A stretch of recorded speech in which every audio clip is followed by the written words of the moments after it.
What are we doing?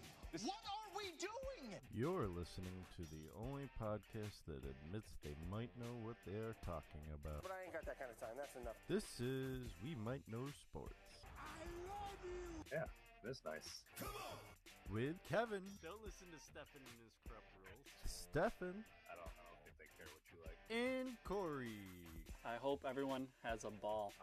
We like sports and we don't care who knows. Where are we at in society today? I feel like I just destroyed my life in general. Not for gay Jesus people. There's a no-hitter right now, bottom of the seventh. Oh, never mind. No longer a no-hitter. Without Jerry McNamara, we wouldn't have won 10 fucking games this year. Can I get on this? The ceiling is the roof. Let's make it happen. Say my name right if you're gonna come on this fucking show, dude. I said Sam Darby. Sam Darby for Heisman. Sam Darnold? Darnold, whatever his name is. Ronald. Say his name right if you're on the damn show. How would you like to die today, motherfucker? Buckle up, buckaroo. Fuck Philly. And here we go. I forgot I didn't let you guys hear this new open last time. So, it's your first time. So, as great as you thought it would be? No, it's awful. Yes. Yes. It's everything I hoped it It's was. actually the worst one you've ever come up with. Well, guess what? You're an asshole. It took me about 10 episodes to change it the first time, so it's probably going to take another 10 episodes. Sports, let's just have our logo. It's nice. It's more professional. It is. Wait until you see what we have for our intermission, we're going to call it, with my interview with Ben at about 3:30 or 6:30 your guys' time. The real time. Yeah. But before we get to that, we have to name the greatest player at the end of the show. So we've got to get through the NBA Finals, NHL Finals, NASCAR, Major League Baseball standings, French Open. There's some big things happening this morning. So let's get right into it with the NBA Finals Game 1 and Game 2 happening while we last broadcast. Did you see any of them, Kevin? I did because I was working. And last night, it was like every time Cleveland got within like 7, within 7, Golden State would pull away. There was some controversy in both games. Game 1 was J.R. Smith and being an idiot. And MVP. JR might have been sipping on the Henny before that game. Or at halftime or something. So, should we get right into it? Game 1 took the win out of the sails. I think it took. I mean, it was a good. It was a good. It was a good shot by Cleveland. Come in, do what nobody expected them to do: steal a game. LeBron had to score 50 though to make it even entertainable. But here's the thing: is like everybody talks about like, yeah, he had to score 50, but like, isn't that what everybody wants him to do? Like, he should be carrying his team. Everybody says he can't carry his team, and he's not the greatest of all time because he can't. Everyone says he has to carry. He can't show up when it matters. He fucking shows up, but now you're saying that he has to do that just for them to. We all know that their team as a whole is not as great as the Warriors. We all know that. There's no argument. I think he has to continue to have those games, and does he have 4 of those left in him? I mean, I don't. Because his team. I mean, that game in particular didn't. His team let him down. He did all he could do. Yeah, absolutely.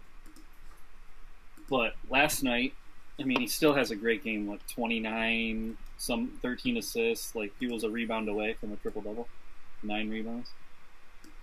That's phenomenal. But unfortunately, with this team, he has to do more, which is crazy. Mm-hmm. And I don't know if he can do more. But I 4 times. I honestly think that most people, like, you're not in the NBA, especially. I feel like home teams usually hold true, and to go in and to steal one of those first 2 games would have been great. That would have put them in the driver's seat and put the pressure on the Warriors because then they got to go to Cleveland and steal a game. So the Warriors did what they had to do. I think that losing game 1, especially the way they lost it, I don't think that they really felt like they were going to go in and steal game 2. Which is what I told you off air. It wasn't a total blowout, but it basically never got that close. Right. Which is what I expected. I mean, there was a few times where they kind of dabbled with the idea of possibly making it a game, but at the end of the day... Steph Curry was Steph Curry. Right. And that's another story of these Steph Curry series. hasn't shot like that in a while. But that's a story of the 2 games. Steph Curry appears to be healthy and in full form. And if that happens, they're going to be in trouble. Well, now we'll see what happens with Iggy coming back game 3. Yeah. I think he's coming back for game 3. But, like we've said, again, off-air, role players play better at home. LeBron's team's going to play better for him at home. Unless JR is an idiot again. I mean, I could see them maybe not necessarily blowing them out, but winning a decent amount game 3. I mean, they need to. I think these 2 games prove that they could at least hang with. I mean, they weren't. It wasn't like a 30-point game or anything. Like everybody kind of expected just to like not even be close, but they hung around. Obviously, it's real early in the finals, but I feel like game 3 is must win. Oh, it has to. Yeah, it is. You go down. It is a must. Nobody's ever come back from 3-0, so yes, it's a must win. Like, but no one wants to say that, but it's a must win. It's a must win, yeah. So this next game, I'm definitely going to watch. I missed most of game 2. You know LeBron's going to come out and do what LeBron does. LeBron has his best games when his back's against the wall. But here's the hoping he doesn't have to, honestly. I mean, last night he had help. Kevin Love put up 20. I don't think he's going to... I'm not saying he's going to put up 50, but he's going to put up 30 to 40, probably. Just because he knows that this is a game that he's got to win. Who does Golden State need to show up on the road to win them? Because you know Durant and Curry will do their thing. Well, it has Durant. I mean, Durant had 26 and 26, both 2 games. Just everyone didn't like that he was scared on defense in game 1. In game 2, he held LeBron. When he guarded him, he did well. My opinion, it's got to be Draymond. He has to make some open shots. He's not, though. It's not his game. He's not his game. I don't mean he needs like 30. I mean, it'd be nice if he could put up 18. He gets his like 15-plus rebounds and talks a lot of shit and plays great defense, but... If he doesn't, then Clay needs a 20. 20. I don't know. It'll be interesting. George Hill's been playing great. Kevin Love's got to show up. He did last time. What do you have? 20 and 10. What do you want from him? 30 and 10. 30 and 15. For this team, he might have to do that. JR's got to hit some threes. JR's got to play better. I think JR is lost. I don't see JR being on the team next year. I think LeBron's done with it. You don't even know if LeBron's on I don't think LeBron's spoken to him since that play, honestly. Like, if you, like, watch the stuff, like, from, like, the bench and stuff, like, you can just tell, like, how much he hates JR.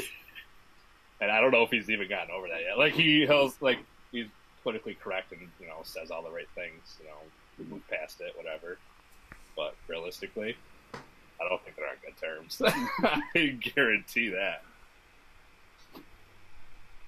You ready for game 3, Kevin?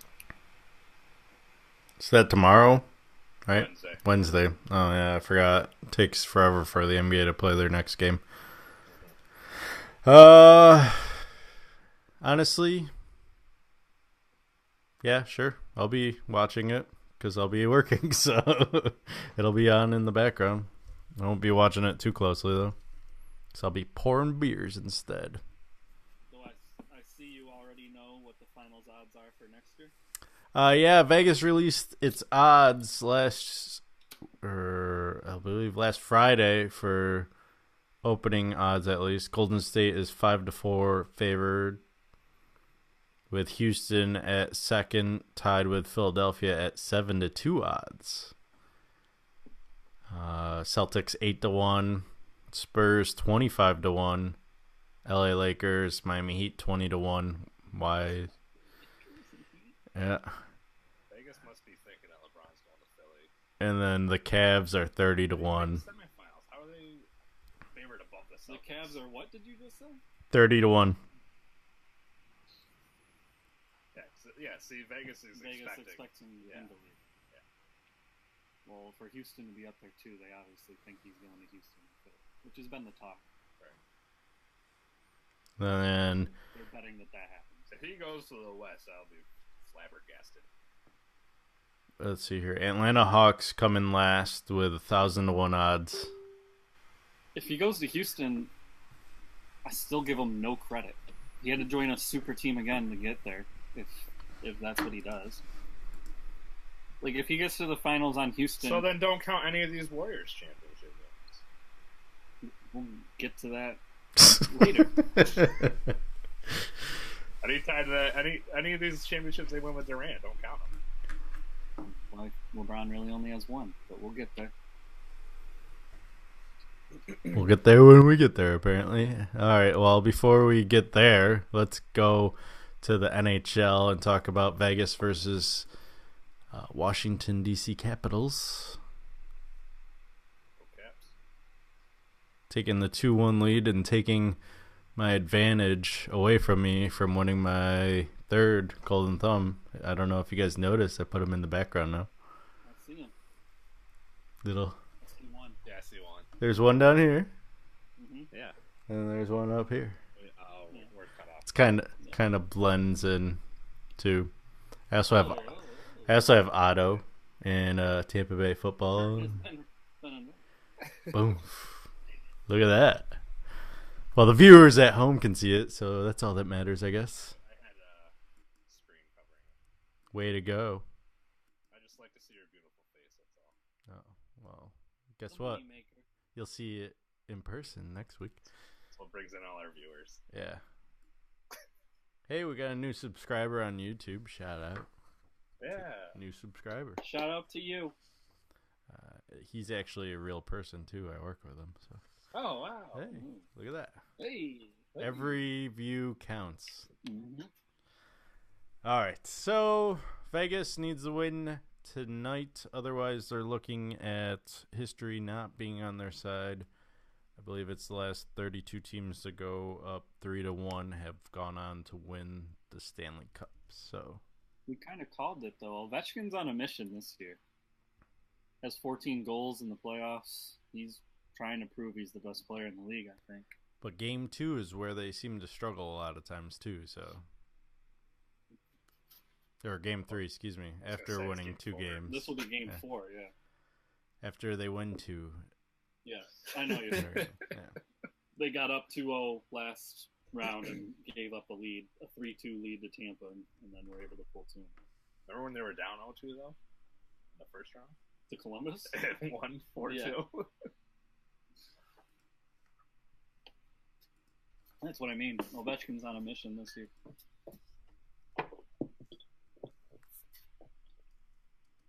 Have you guys been watching any of it? I have Be lying not, if I said I did. I might try to catch tonight's game. I believe that starts at 9 Eastern Time. Fan of that one? No. I like Hefeweizens. Right? After a golden harvest or a golden ale, I do not enjoy. Sorry, I'm being distracted by this headline I just saw.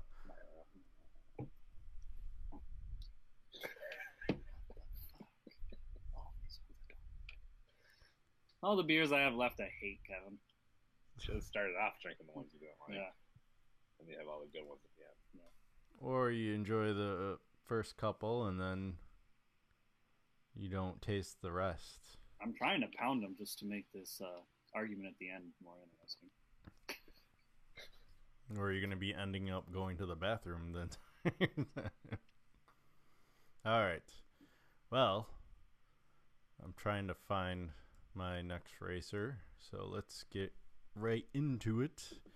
It is time for me to turn up the volume.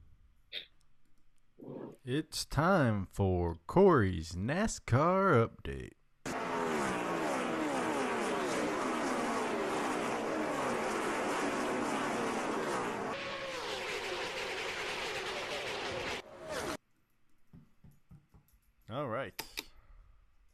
last week we had Pocono, the famous triangle, the speedy triangle, lots of accidents, high speed racing. In a race that saw quite a few crashes, much to the dismay of Kevin. Yes. I was watching the race, and I was just keeping an eye on Jones, making sure he was ahead of your guys' racers. Mm-hmm. And most of the race he was. And then all of a sudden I saw a crash. I didn't really think anything of it, and noticed my racer disappear from the standings. So I texted you. Eric Jones held like 13th or 14th place for most of the race, which would have given you decent points. I was just looking for him to be my steady guy. Especially out of Eric Jones, an average point total would have been good. But he did get caught up in that wreck, and that took him out. My guy blew an engine within the first 20 laps, took him right into last place early. Only thing I can say about that is, lucky for me, neither of you really did that well this week. So to get a 1, if you're going to get a 1, this would be the week to do it. Picked a good week to do it. Kurt Busch did finish the best out of all of us. And even for him, he kind of had a poor race. He's considered an elite driver. How'd Jimmy Johnson do? I saw his name in the top. He did okay. That's been the big news. Jimmy has been in multiple interviews now saying he is desperate for a win. He does not want the standings to come down to point totals, because a win, you automatically get a chase bid. So look for Jimmy here to do well these last few races, because we're about 12 races out. So look for him to be gunning. And how did Truex Jr. do for you? Or not Truex Jr., Kansas, sorry. I was looking at... He didn't do Kansas either. I did Wallace. I did Bubba. But Kansas was your, like, comeback player, racer, or whatever. How did he do this week? Do you know? No, I was asking you. You're our NASCAR guy. I moved on. I had to follow Bubba. I said as the races went on, I felt like he would do better. So did he get more than 20 points this week?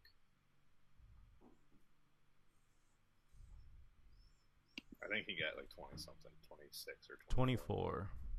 24. So he's slowly doing better. He came in 13th. That's why, I mean, you guys will benefit, because I think he has it. He's just learning the new team, and he will be back where he always is by the end of the year. He needs a win, though, because he's so far down in points, which makes it interesting, too. He's going to be gunning at the end of the year here to get one. He's good on a short track. Michigan is a shorter track. You could see him do well next week. We'll see. Having said that, I came in last, so I don't have the first pick. You do, Seth. For Michigan.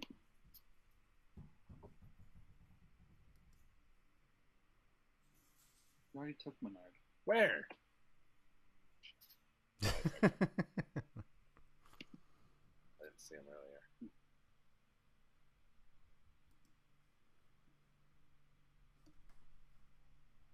Almirola.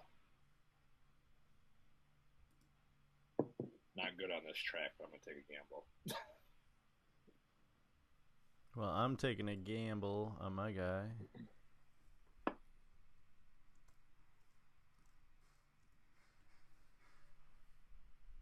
David Reagan. What the fuck is that? Just looking to get double-digit points right now. And thank God Stefan already took him, because that was my guy I had lined up. I have Menard and Almirola lined up. I need to use them before I use the big names. Ooh. So hopefully I win this week, so I can use my guy next week. Well, do you want to use Almirola? He's already used it. Yeah, he can't block me. Kevin can't block me, so I basically can put Almirola in for next week. But I'm using Menard this week. He is good at Michigan. It's actually his best track. So.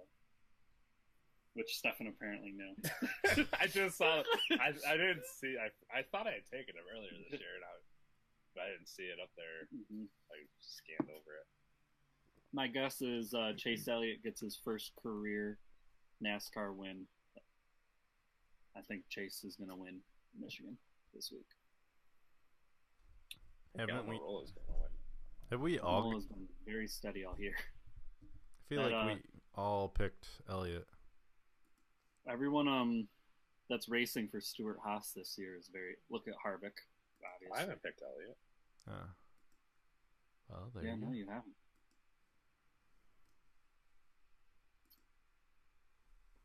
Sticking with Almirola. Let's move on. Wait. Maybe now that Corey just said that, actually. Yeah, I normally pick the winners right. I just don't take them for myself. Yeah. You want to think about it, Stefan? Nah, I'm good. I'll probably crash if Corey's gonna pick him. No, if he doesn't pick them, They They normally usually do win. well. Do well. yeah. Like I said with Ken's, normally all my analysis is right, but I'm the worst at this fantasy shit. Yeah, you are. Fantasy anything in general, actually. Says the guy who won once out of like 10. 12 How many times have you won? Once Once. out of like half the time. So what? You've got the same amount of wins as I do, bitch. For however many years you've been in, we've got the same amount of wins. I'm looking forward to 4 o'clock. So let's get going. Let's review MLB standings real quick. Boston a half game ahead of the Yankees. Tampa Bay, after being 2 games over 500, went on and got swept by the Mariners this weekend. So they are back under 500, 12 games behind. Don't even care about Toronto. Cleveland, Detroit, Minnesota, all banging along in the AL Central. And then Cleveland, the only team with a winning record, yeah. even though they're on a losing streak. Mm-hmm. And then the AL West. It's going to come down to the final week, I think, for that. That's the division you don't want to be in. Mm-hmm. You're welcome, Texas. Mariners lead by a game over the Houston Astros. LA Angels, who are in town next week, Stefan, by the way. And we're going to go to a game? That'd be a sick game. Are you going to that game? Thinking about it. I'd like to go. That would be a little jelly. Get to see Mike Trout. Might be the greatest player ever. Shohei Ohtani. Yeah. And then Oakland Athletics, 6.5. We could go day drinking for that game, too. They have a matinee at 1 on Wednesday. First off, don't ever tempt me with a good time. Yeah. Day drinking. They sell 32-ounce cans in the outfield. They'll be up at 1 o'clock. How dare you? National League East, Atlanta Braves 35-24. Nationals, thank God, coming back 7 out of their last 10. Game and a half behind Atlanta. Philadelphia 3 games back after certain people at the beginning of the season said they suck. I'm just making that note. Remember. And Who then said who sucks? Philadelphia. Nobody said that. I'm gonna have to find that clip, aren't I? I don't even remember our Fuck picks. Philly. I don't remember our picks either. I think I did the Yankees and the Dodgers, which is not looking That was a good. different fuck Philly, by the way. That's for the Flyers. And I'm really not looking good because Kershaw's out again, and it could be a long time. Do you know who our picks were, Kevin? Not off the top of my head. I'd have to go back. I don't know either. I think I have it saved in our history sheet or something.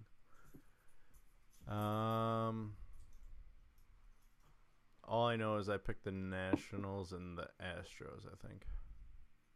Yeah, you picked the Astros to repeat. Yeah, actually. You guys can... Do you I guys have the standings I up? picked the Marlins or something. Do you guys have the standings probably up? the Marlins from Cleveland or something. You guys can review the standings. I'll look that up. I think I got it written down somewhere. What division are we on? The Central? Yeah. Yeah. Brewers in the lead, 37-23. Looking strong. Ryan Braun. It's a good division, too. Except for the Reds. Cubbies, staying in contention. Nice little turnaround they've had the last few years here. St. Louis Cardinals, always perennial contender. Pittsburgh Pirates, after getting rid of their best player, McCutcheon, they're 500, 30-29. The Reds, coming up the rear, losing record. They might as well look for the draft next year. Let's see here. Corey's got the Dodgers, Yankees. Stefan's got Cubs, Red Sox. Looking decent. Okay, all right. Who'd you have, Kevin? I had Nationals. Astros, Nationals. Astros. With the Astros Who do you winning have? again. Who did Stefan have winning? I didn't underline your guys' pick, so I have no idea. I picked the Yankees. So Yeah. I pick the Cubs and Red Cubs Sox. and Reds. Oh, Red Sox. Red Sox. Yeah. You have the Red Sox? Yeah. Okay. Oh, yeah. Then we got the Arizona Diamondbacks, just a shade over 500. All right. 31-27. Solid division here. Colorado Rockies, 30-29. My favorite team, only because Bonds was there, 29-30. Because you love steroids. Dodgers winning 7 of their last 10, too. Yeah, but like I said, no Kershaw for the upcoming months is not going to be good. 29-30. And the Padres, 27-34. Where the Padres always are. Sorry, Pods. Still want to move there. No doubt. Care how bad they are. You have the- No, you don't. You don't even have them. Never mind. Chargers, that Nope. you're going to say. You don't even have them. They ain't winning a championship anytime soon. Not till they blow up the team and start fresh. Are we Or at doing the least- French Open first? Kevin, or- No, we need an update on Beat the Streak first. Oh, that's right. Things happened. Finally. Skip over this segment. How dare you? Never. Now in first place, myself with 9. Before finally losing one. I'm taking a little break, apparently. Maybe I'll make that pick during the You intermission. haven't picked since you lost. I was mad. I got a little nervous, not gonna lie, because I went 2 for 2 with the once I reached 6, and the first guy hit a home run. I'm like, sweet, and then the other guy was like 0 for 2 early on, and ended up also getting a home run to push me to 8. I only picked 1 the next day, got me to 9, and then haven't got one right since. I did pick once, I think. Corey, currently the active leader with 3. Oh, currently active. I was like, he hasn't even. He's got the lowest amount. Mm-hmm. I doubled down. Double down. Double down. Going for 5 today. Guess y'all didn't know this is double down Corey. Double down, Corey. And that That's is nice. our MLB EDC. update. On to you, Corey. French Open. French Open. So the big news coming out of the French Open. Serena's comeback has come to an end. Baby, bye, Torn bye. pectoral muscle. Told you Sharapova was going to win. She cried on the podium. I think more so because of Stefan got to see a little glimpse of her show, the struggle that it's taken her to come back. I'm sure it was heartbreaking that she has to pull out. It's not that she even was beat. Said she can't even serve right now. Yeah. She was feeling it in Saturday's singles match, and then really started to feel it yesterday in a doubles match. In the doubles with Venus, which they lost. Yep. So, The number 1 seeds are still alive. Simona Halep, Rafa Nadal. Big story. Simona was playing earlier. Big story would be Djokovic looks back to where he used to be. He's healthy. First time in a long time. Well, about a year and a half. He's moving on. Del Potro moving on. He's always good when healthy. The women's, it's a big shakeup. Muguruza is still alive. She had a really tough draw, but she keeps getting through. She was a favorite going into this, so it's good to see her. Sharapova also, even though she gets a bye, basically, She's a big name that's still alive, still around. Has won the French Open, so that will be interesting. A lot of good names still on both sides. Feast is How out. many more rounds? Peace is out. That's all I'm playing. He did not look good.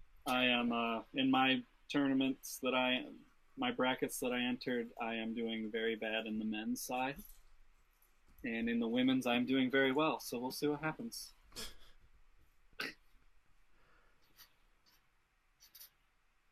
All I had right. Serena losing this match, which worked out for me.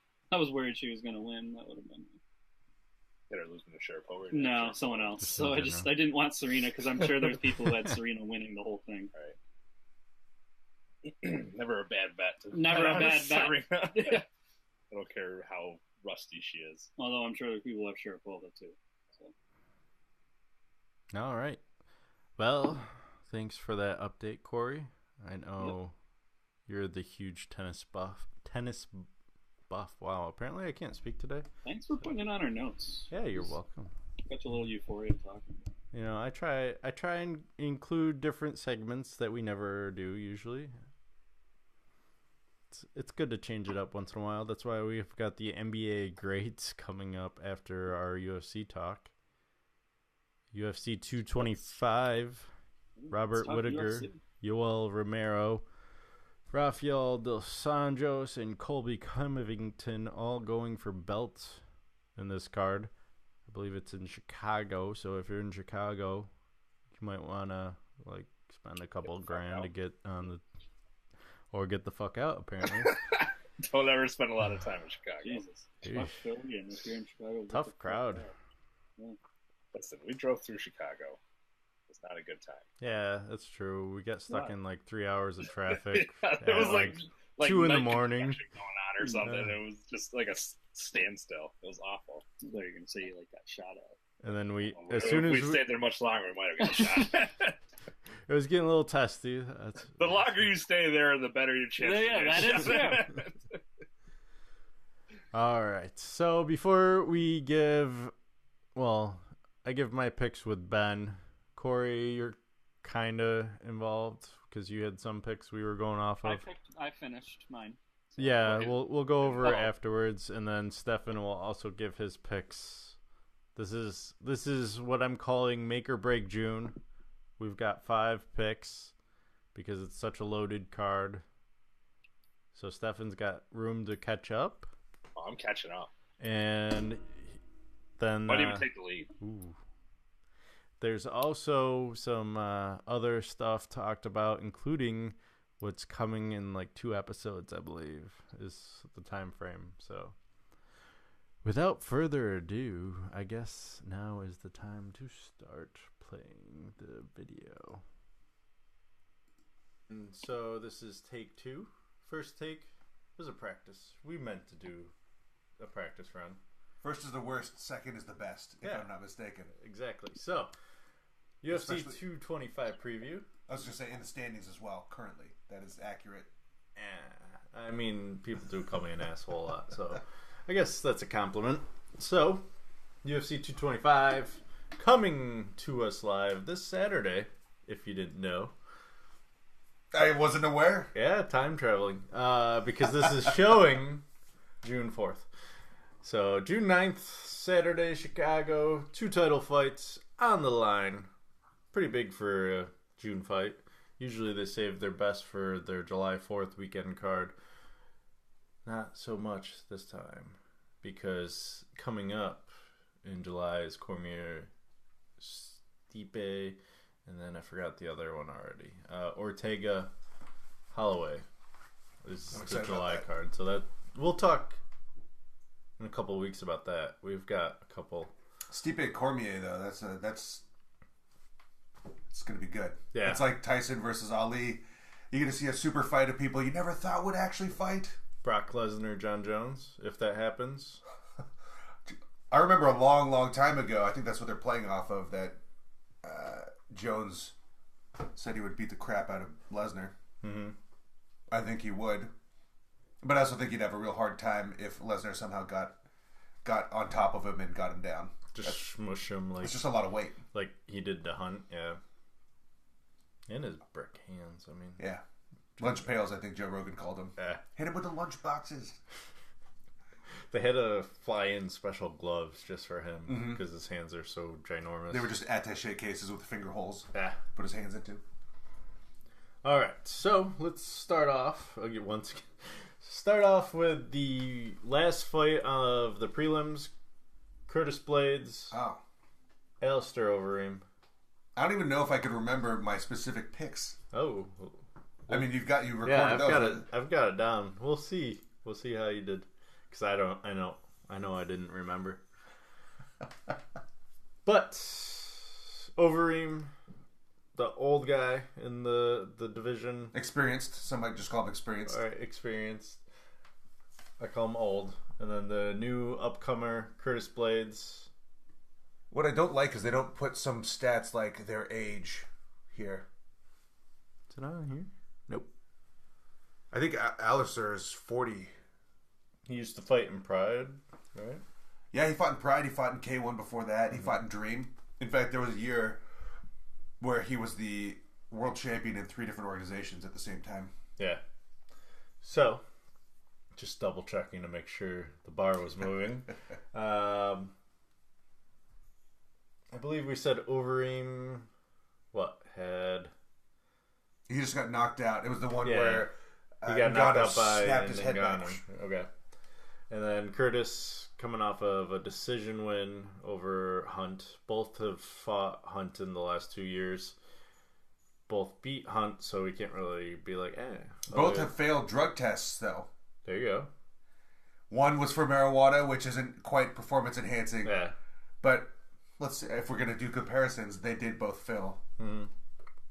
So, I'm taking Blades' decision because...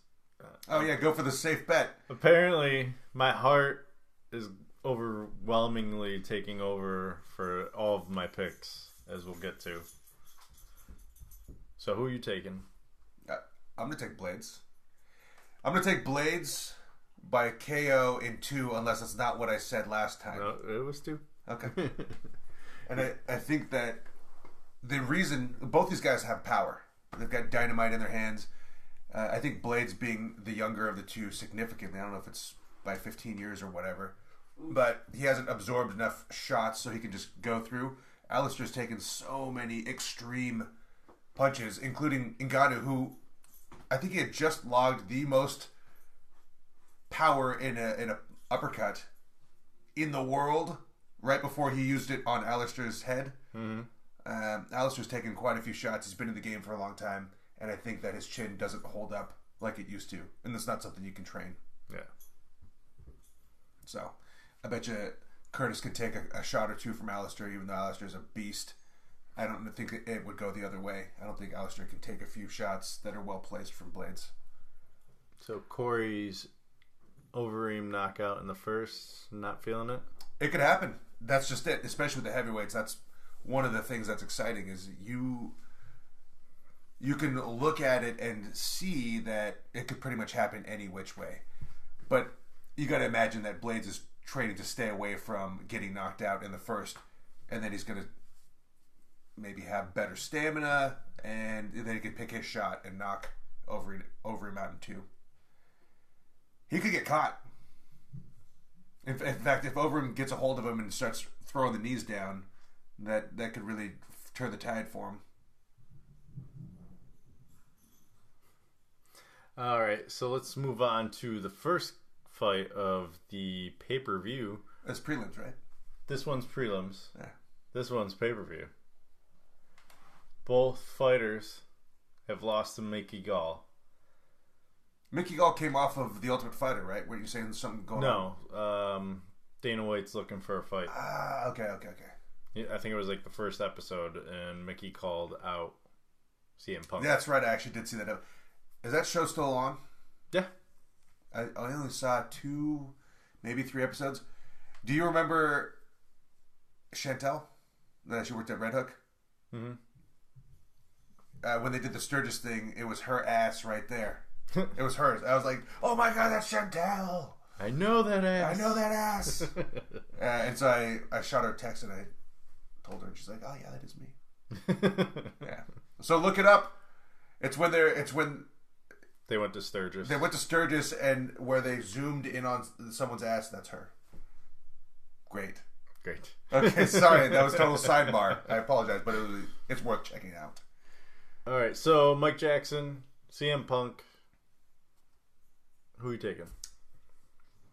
I'm gonna go CM Punk. My understanding is that his background is jiu-jitsu. According to UFC.com, yeah. Okay. Actually, just according to you, but you got your source was UFC.com. Mm-hmm. And I think that after losing his first fight to Mickey Gall, I think he had a lot of time, almost 2 years, to train and... Year and a half, but who's Okay, counting? somewhere in the neighborhood of over a year, but less than 2. He had a chance to train, and I believe that would make him hungry.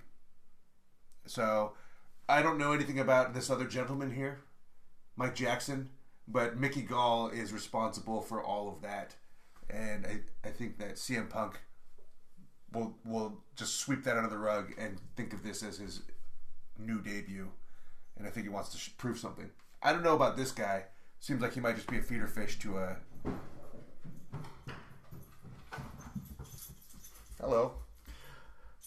Jackson, KO, third round. That's what I'm saying. Okay.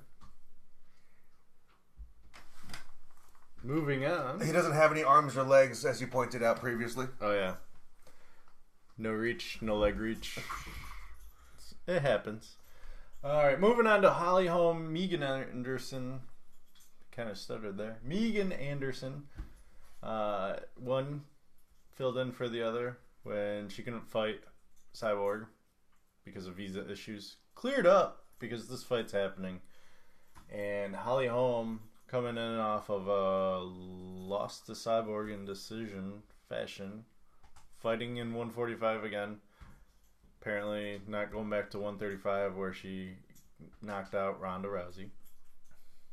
So it's good to see another women's division starting to grow. I know the 115 and the 135 has grown. They've also got the 125 starting up. They just had the Ultimate Fighter finish for that weight division. So, but back to 145. I forgot who I picked, and I didn't cheat this time. So I'm going home, knockout in the third, because I think she's due, and I think this is going to ruin the UFC's plans of having Megan fight Cyborg, because winner of this is fighting Cyborg again, is my assumption. Well, there aren't a whole lot of people in that division. Mm-hmm. Call it foolhardy if you like. Considering that they have a ridiculously high combined total of knockouts, which is 123%. I'm actually going to go decision. Holm. I think that they're going to neutralize each other. Holm has a professional boxing background and should be good at avoiding taking too many shots. I think they're going to do a little bit of a methodical thing and then realize, oh, time's up. So, it'll be point-based, and I think that Holly Holm is going to be the one with her hand raised. She's one of those. That's Joanna. That's Holm too. Hip, hip, hip. Alright. And then we get to the co-main event. Dos Anjos versus Covington. This was supposed to happen in 224 down in Brazil. It did not because of Covington's mouth. He's a little bit of a trash talker. Known for saying wrong things. I believe he even sent out a spoiler about Avengers Infinity Wars on Twitter because he's just that much of a douchebag. He did it? I believe so. Twitter reaches people who want to follow you, right? And so he's basically just like, everyone who's invested in me and appreciates me, fuck you all. Mm-hmm. Yeah. Yeah. I didn't know that, but I don't think I hate him any more than I already do because the level is high. Oh, by the way, on your podcast, you said you spoiled Infinity Wars. There were no spoilers. I could have listened to that episode. I waited until after I saw Infinity Wars. I might have cut it out. All right. I don't know if I did or not. You guys did say, like, Infinity Wars, and that was pretty much it.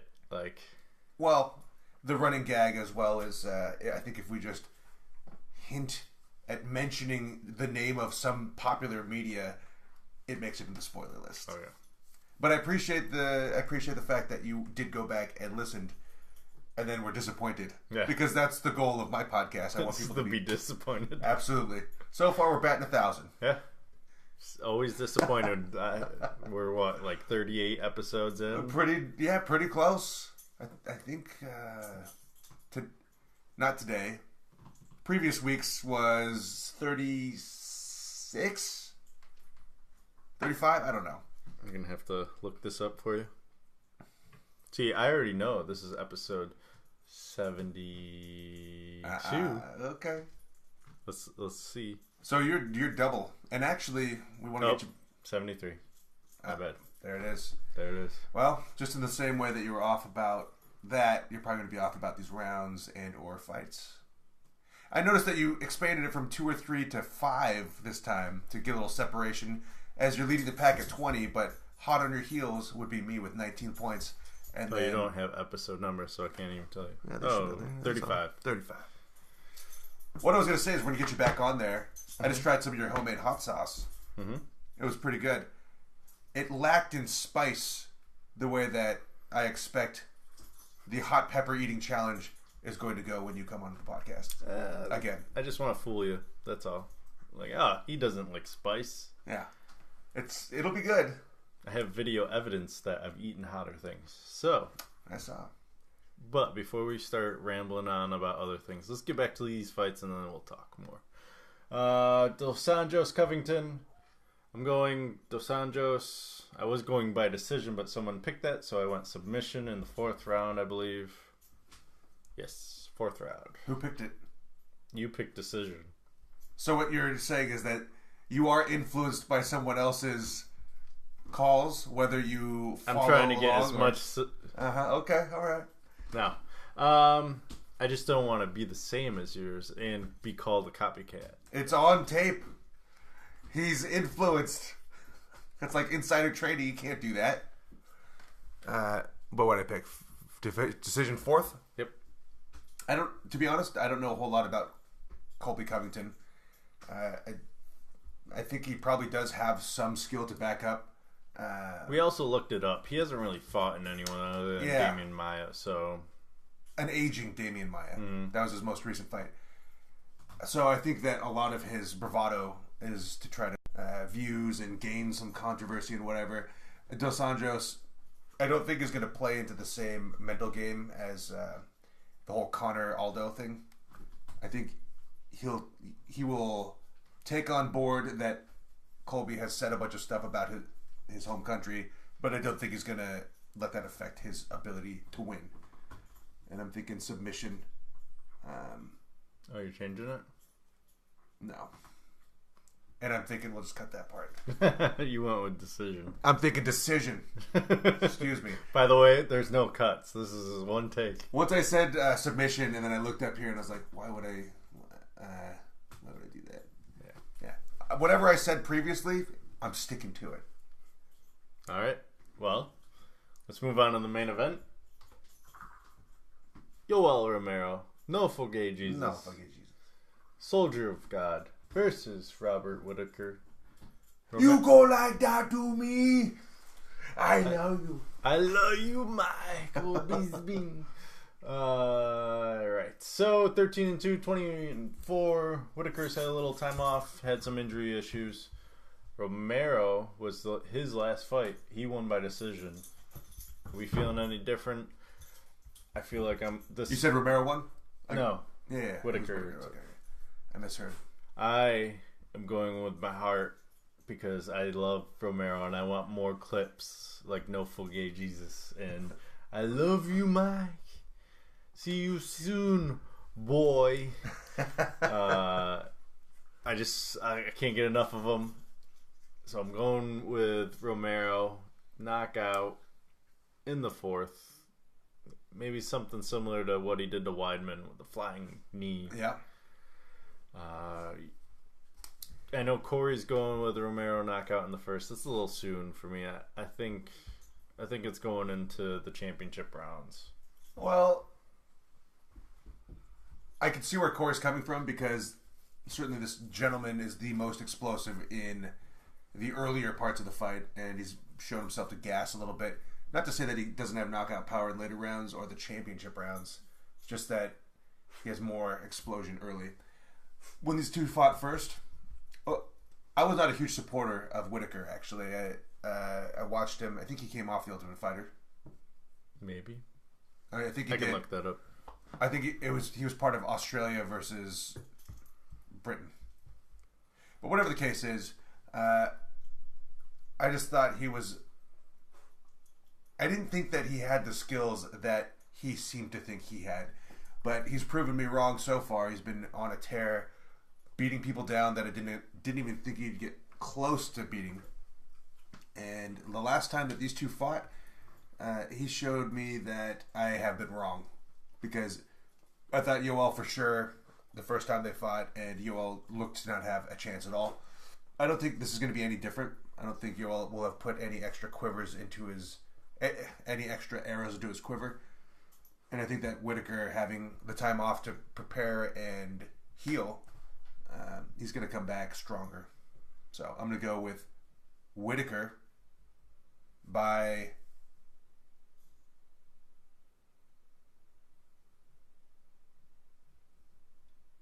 whatever it says right behind that thing I can't see. KO in the second. That's right. Feel it. I can feel it in my heart. Confidence in that pick. Yeah, I think it's KO in second because although I think he knows that he could grind out and just win. I think he wants to send a message to anyone else. Whitaker was part of the Ultimate Fighter, The Smashes. What is that?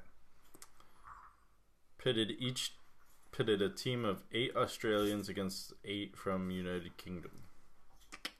I think I said that.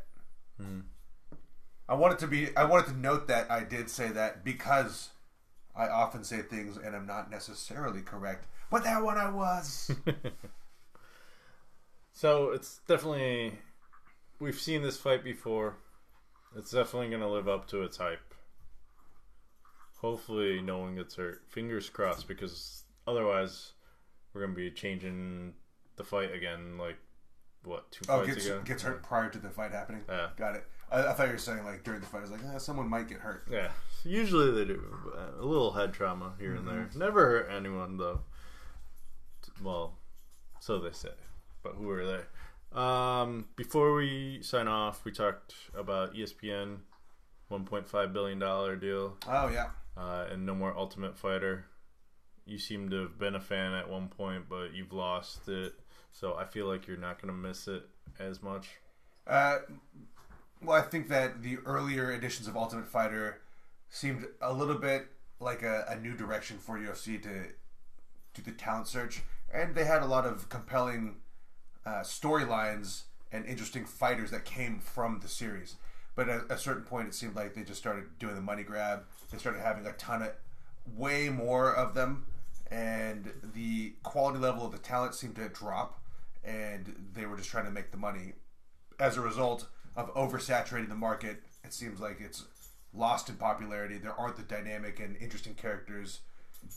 You're just watching a bunch of people who you don't know much about fight. Which is exactly, you could just skip the bullshit and go straight to the Contender Series. Yeah. And that's why I love that they're picking that up. So I'll be able to pay $5 a month instead of, I think it's like $60 for half a year. Yeah. So, or $120 a year. Yeah. Or that. You know. They only offer 6 months subscription, I believe. So. But we also just mentioned that Bisping retired. He came off The Ultimate Fighter. Yeah. He had a great career. One of those guys that fought and beat someone that tested positive for steroid use or some kind of use multiple times. He beat Luke Rockhold for the win. Luke Rockhold obviously may have underestimated him and deservingly so lost, but he defended his belt against retiring Dan Henderson, I believe. It was his last fight. Going into the fight, everyone knew Henderson's last fight. He was ranked 9th, but no one even really cares about the rankings at this point. So it'll be interesting to see what happens. He also beat Anderson Silva and a couple other big names. Maybe on their way out, but even still. Yeah. But lost to GSP. GSP that was probably a little thick. And rumor has it he's coming back in at 155 against Nate Diaz. However, Nick Diaz in the news for domestic abuse in Vegas after finally just paying his fine and becoming unsuspended. This happens. It'll be interesting to see what happens with that. This is airing today, which is Monday, June 4th. Stefan will be here in 5 days. I thought Stefan was coming in tomorrow for 5 days. Is it the 5th or the 10th? No, it's the 9th he lands and he leaves on the 17th. Oh. I believe. My math is correct. I wonder if he's thirsty. Thirsty? Do you I give you the floor if you want to throw a challenge down. If you want a chance to take the title of Beer Mile Champion for We Might Know Sports, I'm sure we could figure out a time. But I need to, my schedule is pretty full of smacking people down. Other chumps? Yeah. It's full of other chumps and business that I have to take care of. So you let me know. You let me know. And we'll do it. But it'll be good to see you. Also, you may want him on your podcast, too.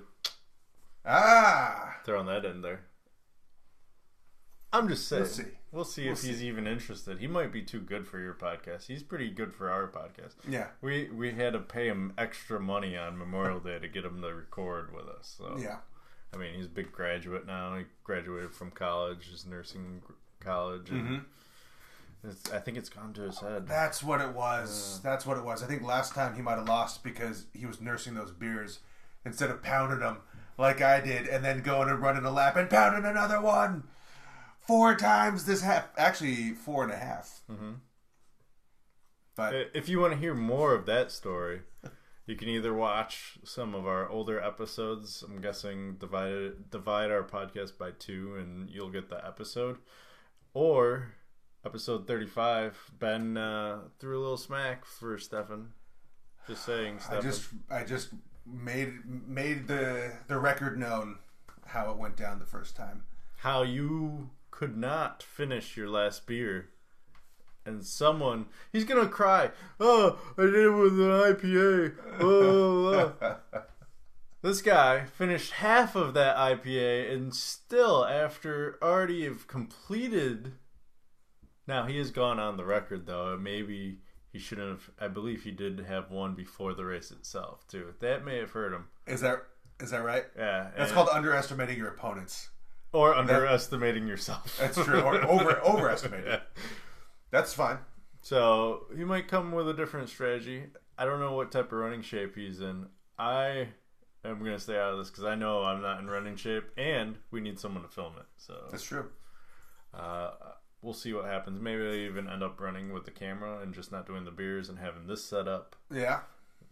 Okay. For home base. To be fair, I have gone running 0 times since the last time we did this. 0 times. But I still feel confident. Ooh.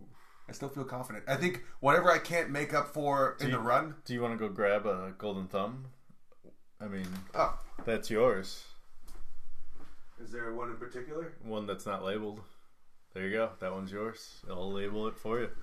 Bingo, bango, bongo. A lot of those actually are Stefan's stuff. That's the funny part. That's fine. But this one is Ben's. He's taking that home today. That's right. And possibly getting another one. We'll see if... So it's not going to be like the Stanley Cup where we just etch the names in time and time again? No, because you're going to have multiple golden thumbs. Okay. That's how that's going to work. Well, I'm pretty excited to have this. And I'm looking forward to having you come out coast to coast. To lose again. Yeah, I think you've said that. I don't want to talk too much shit, but I mean, we all know what's going to go down. So. Oh. Well, on that note, I think that's a good place to end, unless you got anything else to say. No, thanks for having me on. Yeah, Pleasure's as always. always. Great setup, by the way. This is the first time I've actually recorded in your studio. The first time I've had someone other than Stefan in here, but you're the first one in the new setup. He was back at the old setup. Okay. Me and him, like, tucked in. Yeah. Now we got space. We can lean back. It's nice. Yeah. And in fact, actually, I'm probably gonna make more space when Stefan comes out here because I'm getting a little claustrophobic now. But until next time, which is in about 10 seconds, I'm gonna throw it back to Kevin, back in the studios, which is this studio. Yeah. In a couple days. Yeah.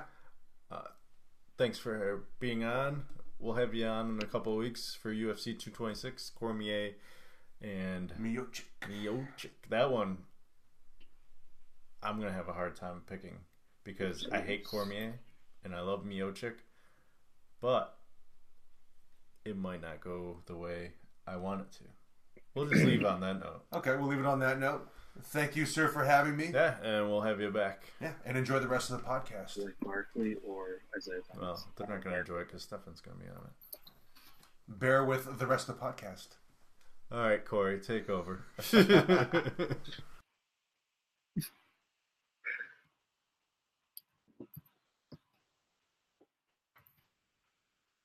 over, Corey. I can't hear him.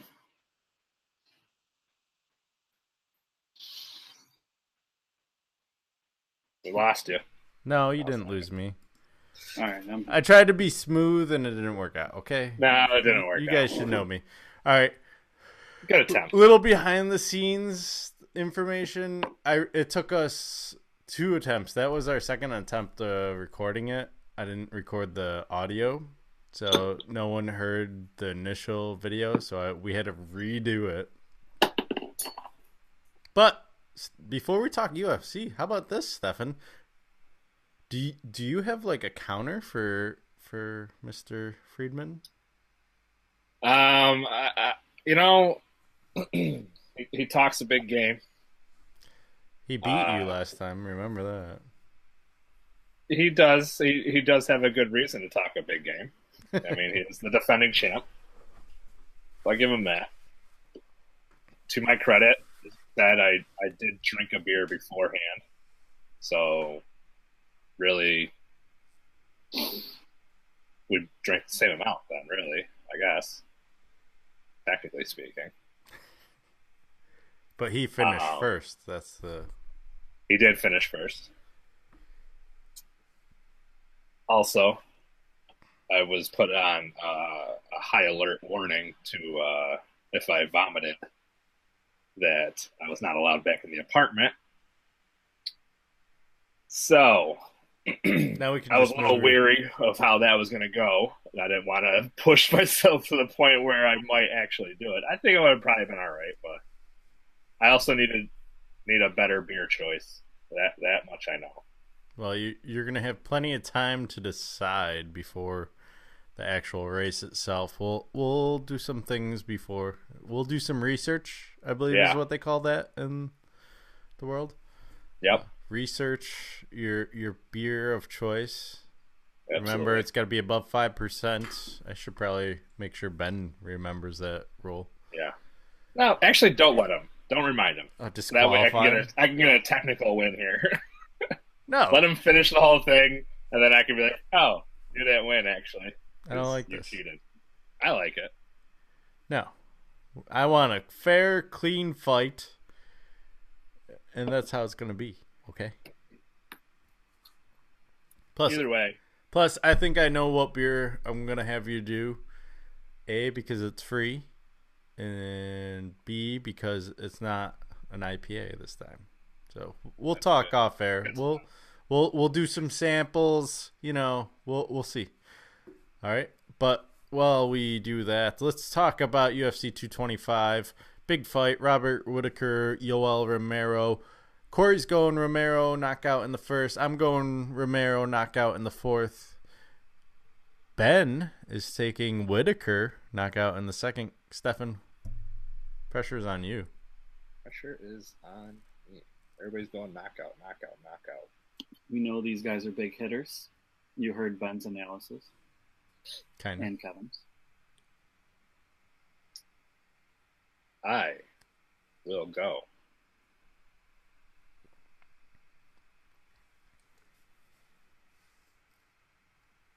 Whitaker. Make it 50-50 here.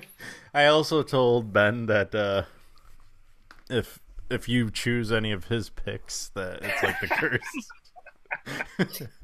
I don't know if that was in the second or the first video, but I did tell him that be careful who you choose, because if Stefan chooses, then it's just Unless it's unanimous. Yeah. Then it doesn't matter if that's the only time. Speaking of unanimous, Dos Anjos versus Colby Covington. This was actually supposed to happen in UFC 224 in Brazil, but due to someone's mouth, aka Colby Covington, this got pushed back to Chicago. Everyone's going to Dos Anjos. Corey and Ben, and if you listen closely, I kind of agree. It's going to go to decision to Dos Anjos, but I'm going submission in the fourth. Those two are sticking with the decision, which means Stefan. I get some points here. Let's go Dos Anjos. Decision. Hopefully it's a submission in the fourth then. All right. Holly Holm, Megan Anderson, 11-4 Miss Holmes. Megan Anderson was actually supposed to fight Cyborg a while ago. Do you know for a fact that it's Megan? Yeah. Or could it be Megan? No, it's Megan because she's Australian. Eh? Oh. It looks like Anyways, Megan, but I know it's not Dos Anjos. I know that much. it is Dos Anjos. What is it then, smartass? Dos Anjos. Dos Anjos? Not Dos Anjos. They pronounced a J as an H in Spanish. Dos Anjos. I'm telling you how it's pronounced. Anyway, you have things to do right now. Don't worry about what the fuck I'm doing. You can fill out your stuff in there. What's up with this Megan chick? She's Australian, eh? 82. Doesn't even deserve a photo. She's got her in reach, though. Or at least in height. Maybe not reach. She's got her in age, too.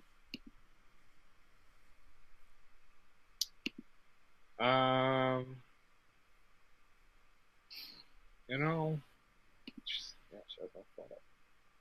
She got a banging body, though. I don't care if it's a shadow body or not. I will go. I didn't know you were into Ghost. I love Ghost, too. I'm a big fan. She's got the reach. All their stats after that. That's good. That was a good decision maker. I'm gonna fuck shit up here. Why not? I'm seeing with the upset.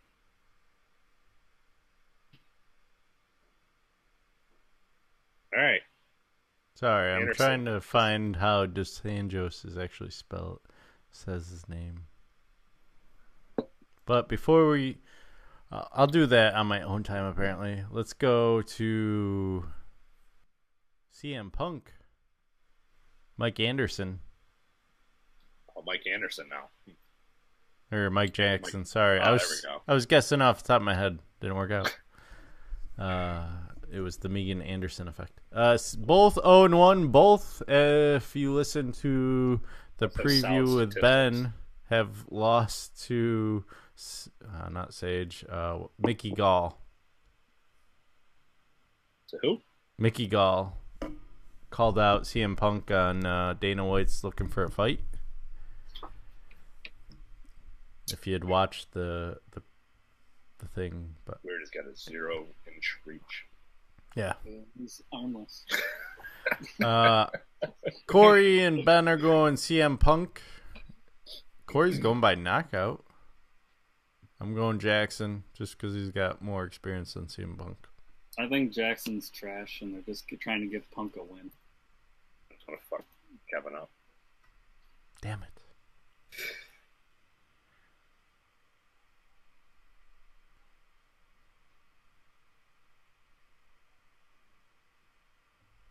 Jackson KO second. All right. Well, let's go to the next fight. Overeem, Curtis Blades, 2 heavyweights, 1 old guy and 1 up-and-comer. Corey's going Overeem with a knockout in the first. I'm going Blades by decision, and Ben is going Blades by knockout in the second.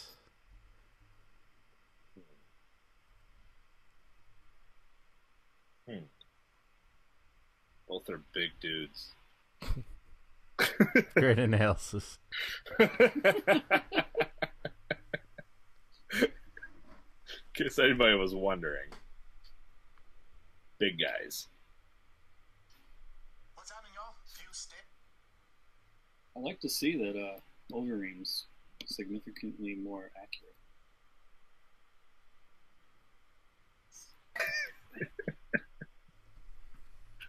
Thank the Lord.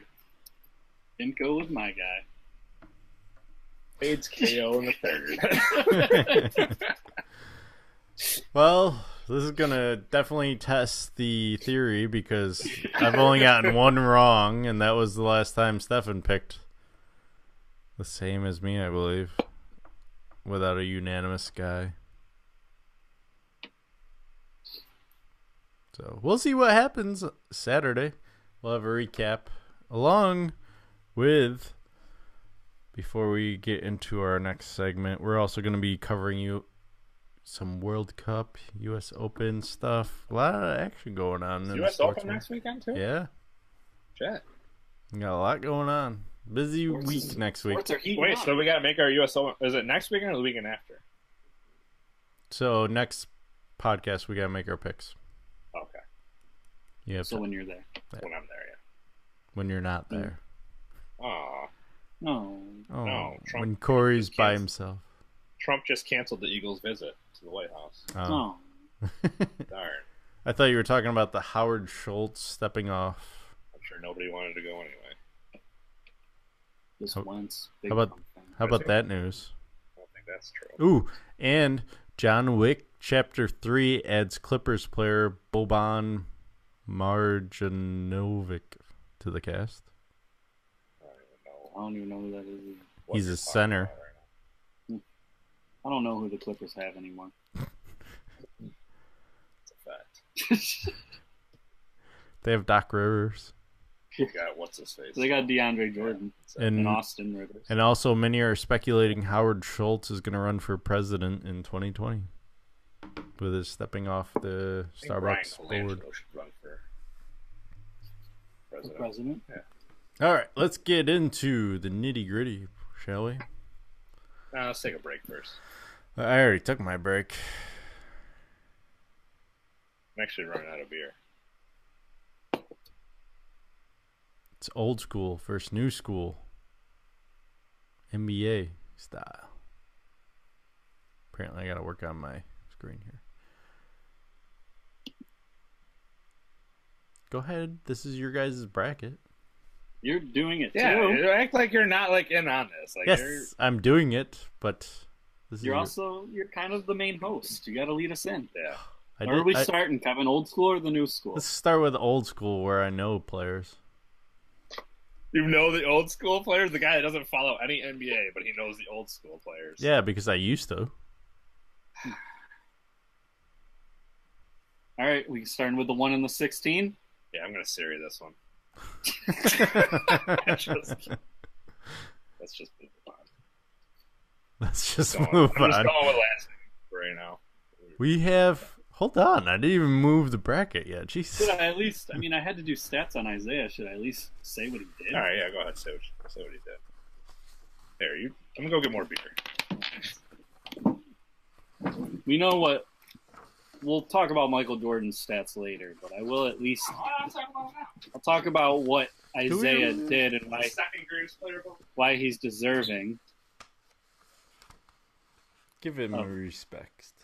Yeah. Isaiah Thomas was a 2-time NBA champ. He was a 12-time All-Star, a 3-time All-NBA first team.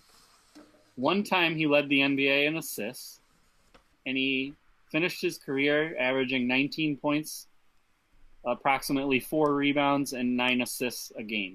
So he had a great career. A lot of people consider him a top 5 point guard of all time. Interestingly enough, he was part of those Detroit Bad Boy Pistons that prevented Jordan from getting to the finals early in his career. So it's interesting that he's matched with Jordan. Mm-hmm. They have a disdain for each other, which everyone knows. They aren't huge fans.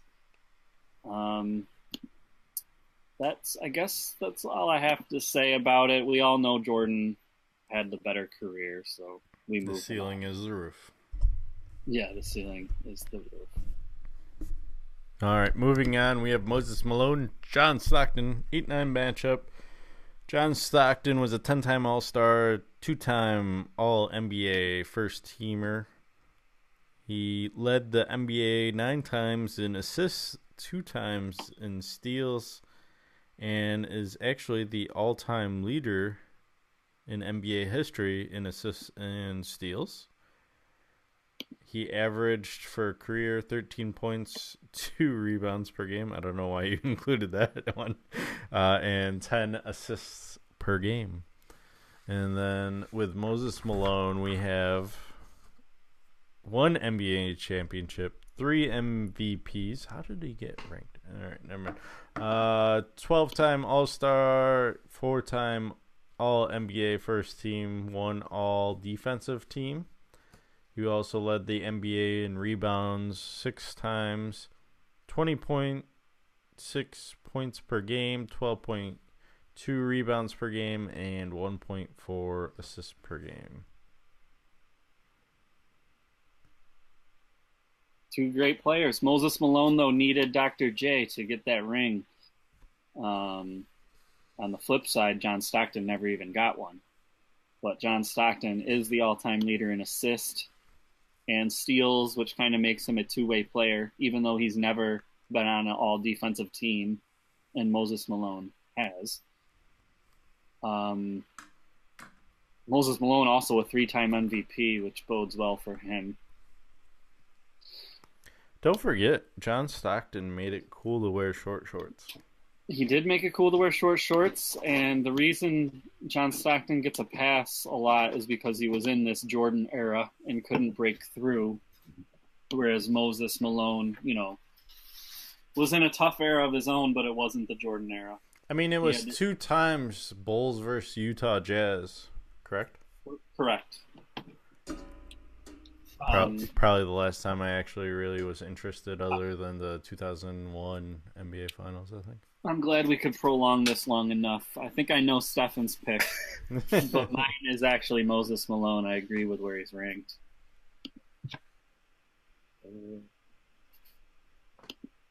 Get rid of my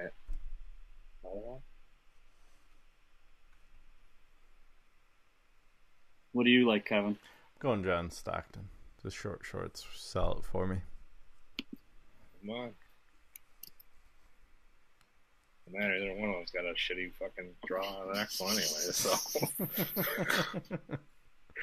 All right, moving on. We have Larry Bird, Oscar Robinson. Jesus.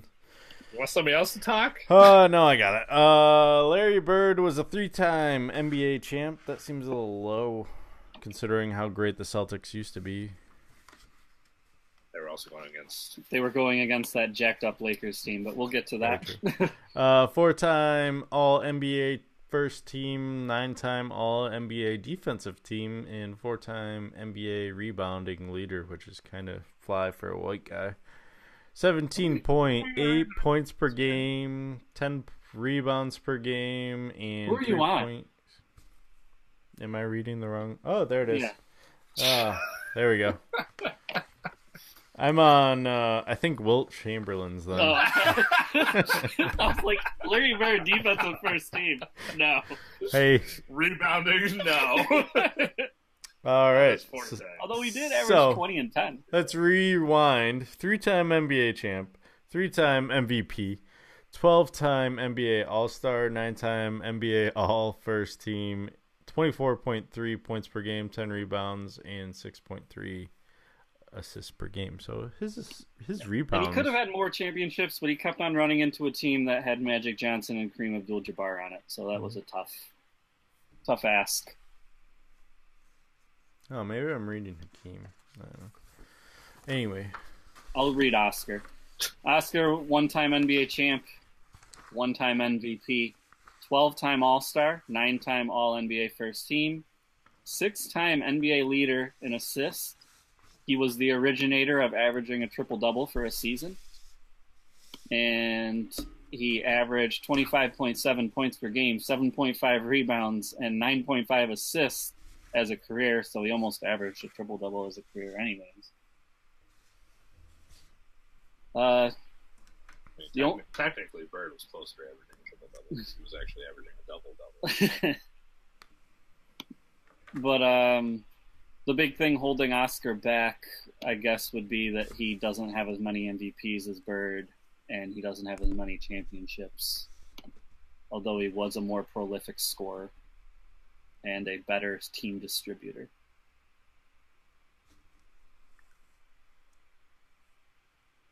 Having said that, I personally like Larry Bird to move on. I agree. I think that Oscar Robertson's claim to fame too was the old triple double, and that's not since been broken. Yeah, it's not really a claim to fame anymore. Right. All right.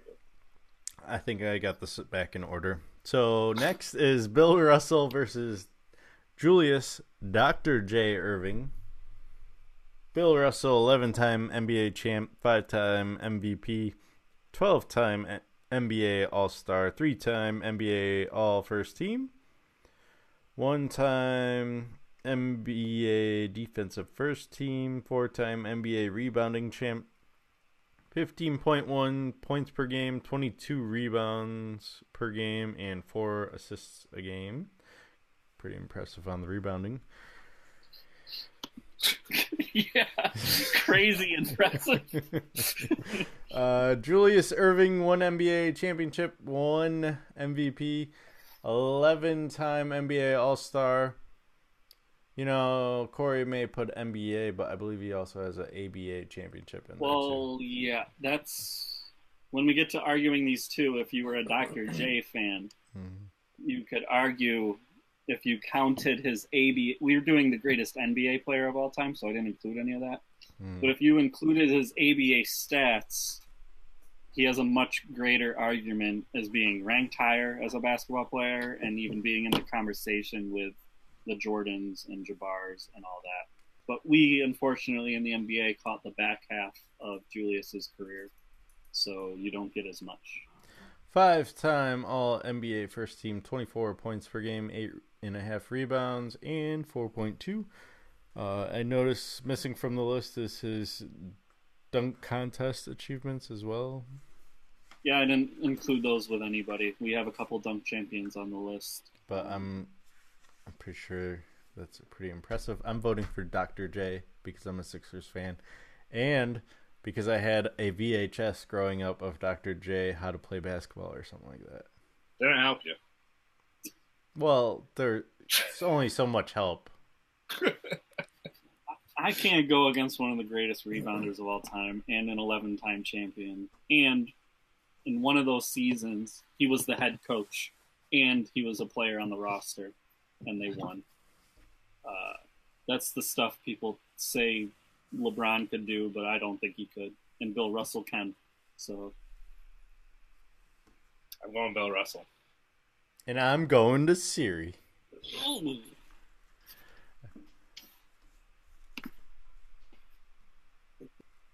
Heads or tails? It's heads. Damn it. Move on, Mr. Bill Russell.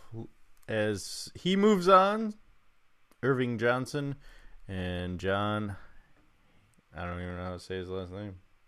Havlicek. All right. John Havlicek, 8-time NBA champion.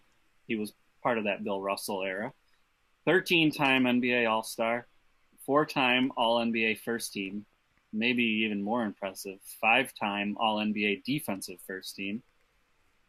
And on top of being a great defensive player, he also scored 20.8 points per game, 6.3 rebounds per game, and 4.8 assists per game. The next one, Magic, 5-time NBA champ, 3-time MVP, 12-time NBA All-Star, 9-time All-NBA First Team, led the NBA in assists 4 times, led it in steals twice, averaged 19.5 points per game, 7.2 rebounds, and 11.2 assists. It's a tough call because I think both of these were benefited from their teammates, their centers in particular. But I mean, you don't get an MVP by benefiting. Right, that's where I was going. Okay. But the MVPs for Magic, I think, are the deciding factor. Yeah, I agree. Because at one point, that means 3 different times people thought he was the best player in the league. Right. And Havlicek never had that on him. So I go Magic. I go Magic. Well, he doesn't have a series, so. Yeah. Is that one? I would have gone Magic anyway, if it mattered. Definitely, you can do Kareem. Mainly because I've never heard of this John fellow. Kareem Abdul-Jabbar versus Pistol Pete Maravich. Kareem Abdul-Jabbar, 6-time NBA champ, 6-time MVP, probably all 6 times he won a championship, more than likely. 19-time NBA All-Star. Crazy. Might be the most I've ever seen in my life. 10-time All-NBA First Team, 5-time All-NBA Defensive First Team, 2-time scoring champ, 1-time rebounding champ, 4 times blocks champ. Pretty much did it all. What are we doing here? We're done. NBA all-time leader in points scored, 44.6 points per game, 11.2 rebounds, and didn't really pass the ball much. Didn't have to. He didn't need to. 3. He also had the unblockable assists. shot, the sky hook. The sky hook. And Pistol Pete. No championships, but 5-time NBA All-Star, 2-time All-NBA First Team, 1 scoring title, 24.2 points per game, 4.2 rebounds, and 5.4 assists. Interesting that these two are matched up, because if you did the greatest college basketball players of all time, this would probably be your final. Pistol Pete leads the college basketball in scoring. Kareem won the championship all 4 years at UCLA. Pete Maravich won a championship with LSU as well. And a record that I don't think will ever be broken is Pete scored 72 points in a college game. That's not going to happen. He also, the 3-point line was introduced. Tyus Battle's going to beat it this year. Trae Young came back for a sophomore. The 3-point line was introduced halfway through Maravich's career, and he ended up in the NBA or in the NBA, yeah. And he ended up shooting over 60% from 3 for a career. So the dude could shoot, the guy could score. Obviously, he has a scoring title. He might have been the 3-point all-time. He could have been. He could have been the GOAT, but he it just actually yeah had a 3-point line there. He's most famous for being like the street ball innovator, the fancy trick shots, the trick passes, things that like Jason Williams came in with. Pistol Pete and Magic. Pistol Pete had done it first. Having said all that, do we really think it's debatable? What is going on here? I pick Kareem. Yeah. Unanimous, Kevin? Kareem? Yeah. How much I can do there, and I ain't gonna waste my fucking Siri. Not yet. Got bigger fish to fry. Akeem the Dream. Akeem the Dream versus the Logo. We'll go with Olajuwon first. Olajuwon, 2-time NBA champ, 1 MVP, 12-time All-Star, 6-time All-NBA First Team, 5-time All-Defensive First Team, 2-time Defensive Player of the Year, 2-time rebounding champ, 3-time block champ, averaged 21.8 points per game, 11.1 rebounds, 2.5 assists. What also isn't put in here is he's the all-time NBA leader in blocks. And then the Logo, Mr. Jerry West. 1 championship. That's tough, but he also had to go against Bill Russell, who was winning every year. 14-time All-Star, 10-time All-NBA first team, 4-time All-NBA defensive first team, 1 scoring title, 1 time led the league in assists, averaged 27 points per game, 5.8 rebounds per game, 6.7 assists per game. As someone put in there, he is the logo. And also, he is the all-time leading scorer in NBA championship history. LeBron moved into second after his last game. So, even though he only has 1 championship, we know he's been there multiple times. I don't know that exact number, but I have a feeling a lot of it was against those Phil Russell Celtics, which hurt. So do you want to go first, or? I'll go first. I like the logo with the upset. I'm all about the logo. You got a logo made after you? You're fucking. You're living. The dude was scoring, man. Dude put his team on his back and got there. He just couldn't get over it. It was a wrong era for him. What do you think, Kyle? Oh, do I have a vote? Either? Doesn't matter what. Yeah. Well, I just wondered if he gave a reason why he wouldn't go that way. I mean, I was the one that put the fact that the logo was designed after him, so I'm going with Jerry West as well. Yes. Okay, Wilt the Stilt versus Charles Barkley. Wilt, 2-time NBA champ, 4-time MVP, 13-time All-Star, 7-time All-NBA first team, 2-time All-Defensive first team, 7-time scoring champ, 11-time rebounding champ, 1-time. This was because, this is a fun fact, everyone was yelling at Wilt Chamberlain saying all he could do was score, and he told, I bet you next year I lead the league in assists because I can do whatever I want. Led the league in assists that following year. Most points scored in a game, 100 points. NBA all-time leader in rebounds. Also tied for the all-time career average in points, 30.1 points per game, 22.9 rebounds per game, and 4.4 assists per game. Ladies and gentlemen, Wilt Chamberlain. Decent numbers. Decent. Average at best. They measure up probably really well to this guy. Charles Barkley, 1 MVP, 11-time All-Star, 5-time All-NBA first team, 1-time rebounding champ.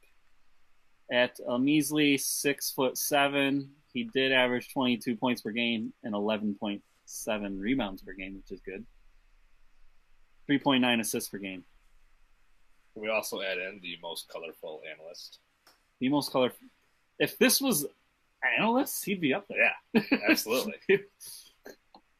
I mean, I think his honesty resonates well with people, and he's not afraid to ruffle some feathers of current players. He doesn't care if he's their friend or not. Doesn't care if he's got to punch Draymond in the teeth. Not afraid to punch Until Draymond's in his face, and he goes, no, I didn't mean that. Having said all that, do any of us think Barkley's better than Wilt? No. Move on. All right. Are we going to keep going with the old school? We named all their stats, so I don't feel like we have to keep redoing that. I say let's go to new school. Okay. Let's switch it up a little bit. Kevin, I'll let you take the lead on LeBron Ray Allen. LeBron James. 3-time NBA champion. 1-time NBA Finals crybaby. Got a technical yesterday. 4-time MVP, 14-time All-Star, 12-time NBA First Team, 5-time NBA First Defensive Team, 1 NBA scoring title.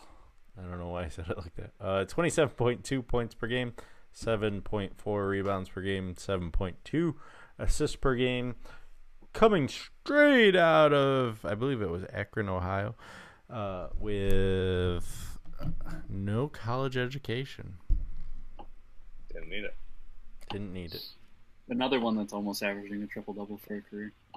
Versus one Mr. Ray Allen, 2-time NBA champion, 10-time All-Star, and the all-time leader in 3-point field goals made, averaging 18.9 points per game, 4.1 rebounds per game, 3.4 assists per game. Is he retired yet? Yes. And Also, not in here, the originator of the Big Three. Ray Allen, Glenn Robinson, and Sam Cassell were the first team ever with that label. So Ray has been a part of that before. A few times. Also known as Jesus Shuttlesworth. Also known as Jesus Shuttlesworth. couple two tree. In his Milwaukee Bucks days, we were talking off air. A lot of people don't remember Ray as being a complete player. He really could do everything. He became the three-point specialist later in his career. He also won a college championship. I know we're just doing NBA, but Shout out to UConn. Shout out to UConn. LeBron, that's something LeBron won't have that Ray has over him. Suck it, LeBron. Is it enough? Is it enough? To topple the 1 seed, though. You know what? I'm going Ray Allen. Virginia versus... I'm voting Ray Allen. LeBron. I gotta go, LeBron. You can Siri that shit if you want. No, I'm not. I'll do the next one too. David Robinson. Kind of old school, but we ran out of new school, I guess. Well, I went with anybody drafted in 85 or sooner is the new school. Anyone 84 or earlier is the old school. Okay.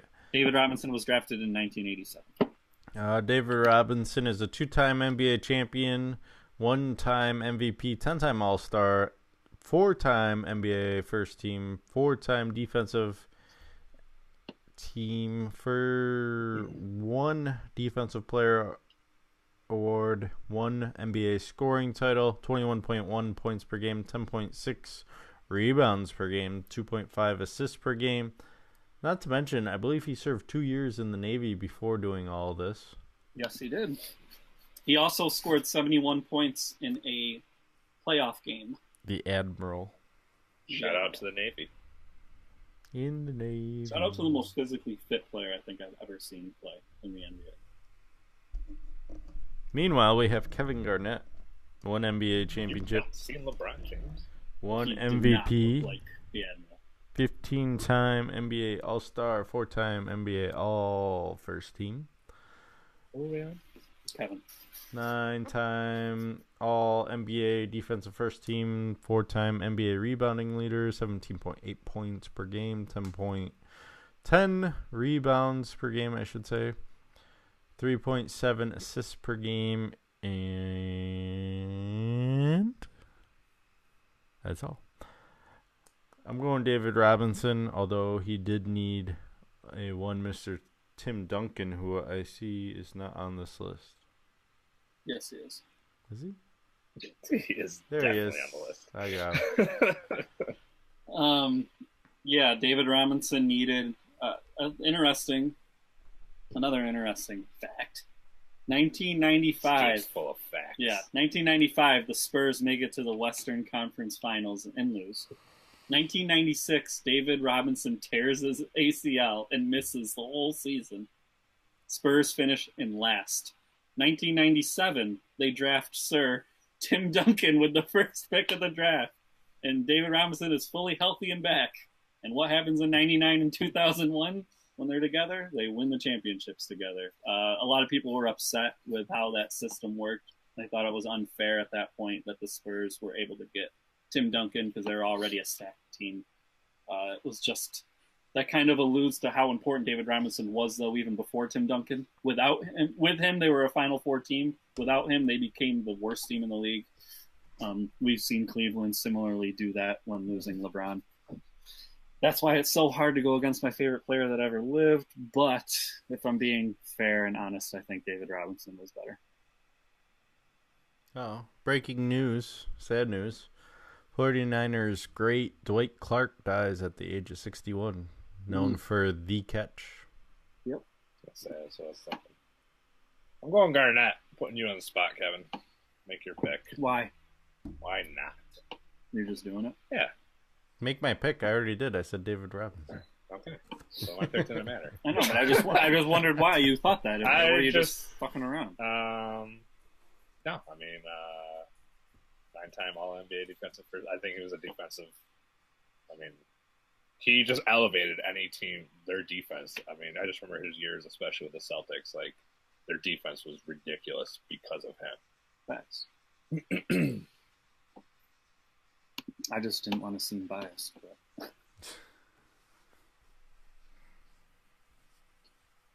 Go with everybody's nicknames now. We're just apparently just putting in whatever.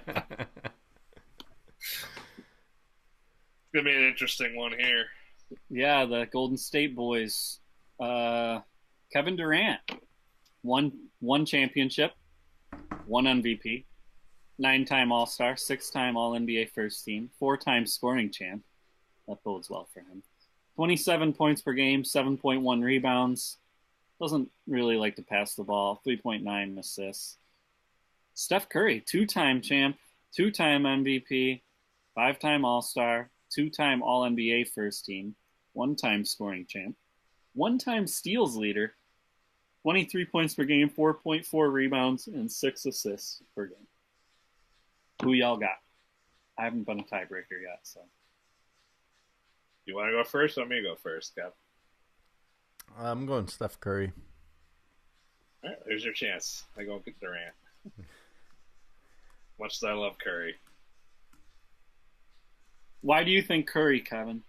He's just one of the all-time greats in three-point shooting showcased last night. I mean, just look at his form. When he's on the floor, the Warriors seem to do better. I agree with you. I'm going with Curry because he could do it without Kevin. I'm not going to serious. You're not serious? The 5-12 upset. No, I'm going to wait. Okay. He's waiting to see what I do. I'm not upset about that. I love Steph Curry. All right. Well, while you talk about Tim Duncan and James Harden, I'm going to go close this door because there's something really loud chirping. You can do Duncan and Harden.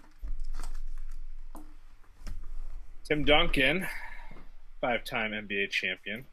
Pretty solid. 2-time MVP. Also solid. Decent. 15-time All-Star. Again, solid. 10-time All-NBA first team. 8-time All-NBA first defensive team. 19 points per game. About 11 rebounds per game and 3 assists per game. Widely considered the greatest power forward ever. Yeah, I mean, you got... Karl Malone is the only one I think you can, and Kevin Garnett are the two that can debate it. Yeah, that's about it, really. And then... Mr. Fear the Beard himself. James Harden. 6-time All-NBA, or NBA All-Star. 4-time All-NBA first team. NBA Sixth Man of the Year, which I don't think anybody else in this whole bracket has. The only other one that did is Kevin McHale, but we cut him when cuts came. Yeah.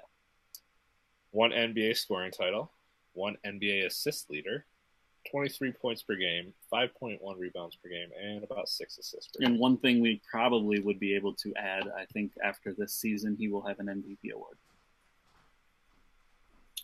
More than likely. More than likely. Mm-hmm. Whether we agree that it's fair or not, because I think we both agree that he shouldn't. I think it's kind of fair. LeBron deserved it this year. But I don't know what his team LeBron was so bad. But they don't look at the postseason, right? No, I know. But even to get them where they were at in the regular season, to keep but he kept them at 4. I mean, it wasn't like kept them afloat. Kept them afloat. Yeah, I get that, but. And then we got another person who averaged a triple-double, but fuck him. Yeah, fuck him. He already did it. I already gave it to him once. You did it already. We weren't impressed anymore. I don't get that. We gave you the MVP for doing that last year, but now you did it again, back-to-back years. No, you don't get an MVP. Not that impressive. Not impressive anymore. Not impressive to do it twice. Nobody else has ever done it twice. Never. Nobody ever has done it twice. You just did it twice. Not a big deal. Team is shit.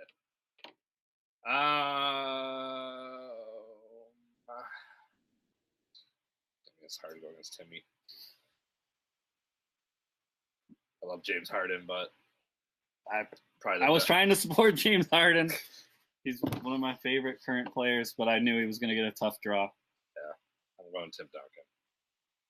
Timmy D. Yeah, and I'm not Syrian that.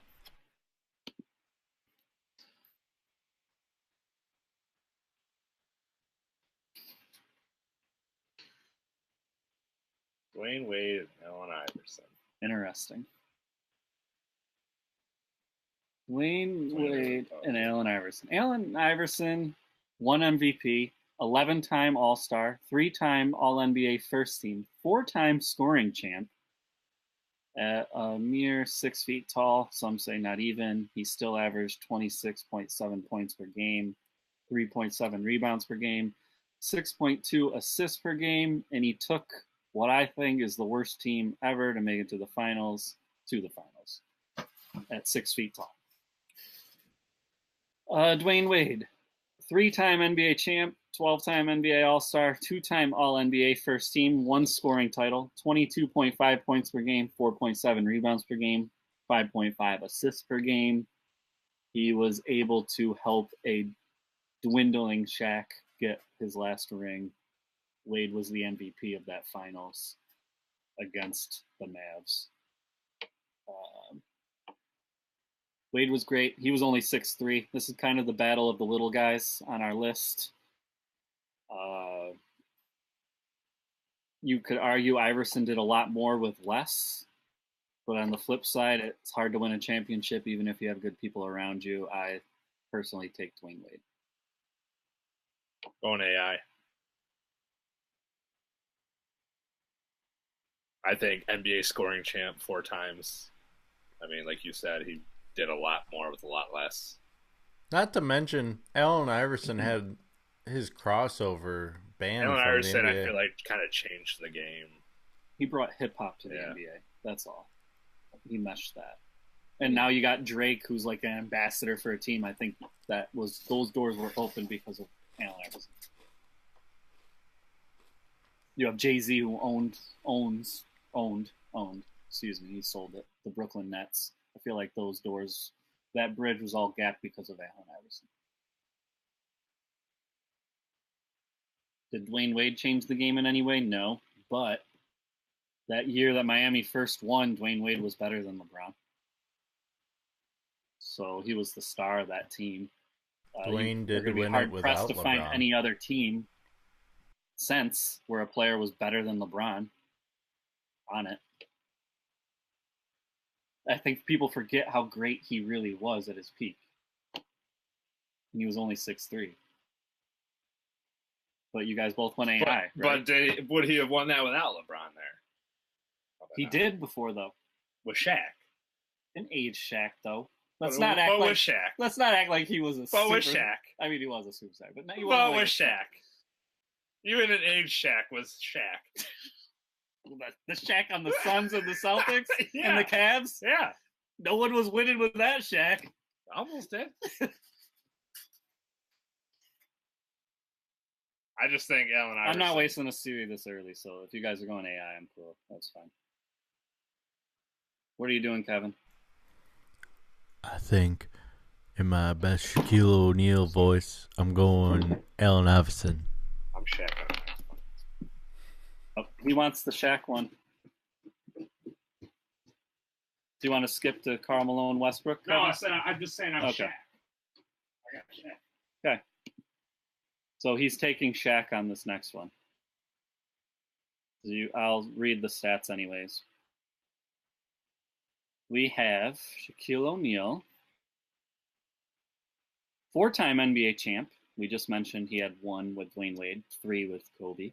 1 MVP, 15-time All-Star, 8-time All-First Team, 2-time scoring champ, 23.7 points per game, 10.9 rebounds per game, 2.5 assists per game. He was a center. He didn't pass the ball much. Scottie Pippen, 6-time NBA champ, also undefeated in the championships. 7-time NBA All-Star, 3-time All-NBA First Team, 8-time All-NBA Defensive First Team, 1-time steals leader, 16 points per game, 6.4 rebounds, 5.2 assists. A lot of people think he benefited from having Michael Jordan on his team, but the 1 year Michael Jordan wasn't on his team when he retired for a year, Scottie Pippen led the Bulls to 55 wins. So was it really all Jordan? Who knows? What do you think, Kevin? Stephen took Shaq. I am also taking Shaquille O'Neal because it seemed like early on, any team he was on was doing better. Look at the Magic. The Magic beat the Bulls when Jordan came back as 45 and played half that year. The Magic and Penny Hardaway were able to beat them. It was Houston versus Orlando for both those years in the finals. I mean, and then he went on with the Lakers and Kobe. Yes. Miami Heat, as we said earlier. Mm-hmm. Unfortunately, with age came his downfall, but I mean, he was a big beast. Couldn't really match up with him.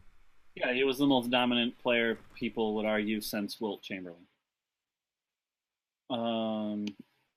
Next, we have Karl Malone and Westbrook. You want to do this one, Kevin? They're right next to each other on the list.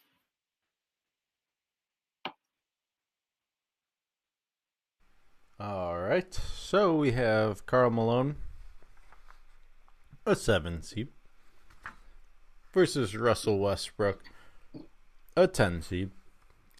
If you don't know what I'm doing, it's called vamping, waiting for Stefan to come back to. Karl Malone, 2-time MVP, 14-time NBA All-Star, 11-time All-NBA First Team, 3-time Defensive Team, 25 points per game, 10 rebounds, 3 assists, while Russell Westbrook, 1-time NBA MVP, 7-time All-Star, 2-time First Team, 2-time scoring champ. Not to mention, he's now 2-time triple-double seasons, but he is only averaging 23 points per game, 6.6 rebounds, and 8.2 assists per game. He cannot do it all, as it seems to have been proven this past season with Paul George and Carmelo Anthony past his prime. It's also been proven that the grass is greener away from Russell. Kevin Durant won a championship without him, and James Harden just led his team to the best record in the NBA without Russell Westbrook. Well, if Russell Westbrook is a cancer, I'm taking Karl Malone, who's second all-time in points scored, by the way, too.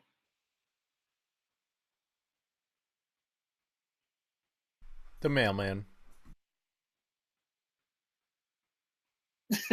Do it. But I love Karl Malone, too, so it's kind of hard for me to even... I want to hear your argument why Russ. I know that's who you would... We set it off. He's kind of like... I'm not putting him at the level of LeBron James, but when I look at players like LeBron James and Russell Westbrook, they can take over a game anytime they want to. Russell Westbrook on a lesser level than LeBron, because he can't shoot like LeBron.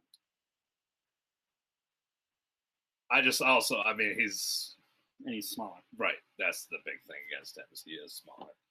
But the dude is just animal for his size. He's only 6'4", 6'5". But I won't go. No. Not going to do it. I'll save it. No upset here. Mailman. Kobe Bryant, 2 seed. Dirk Nowitzki, 15.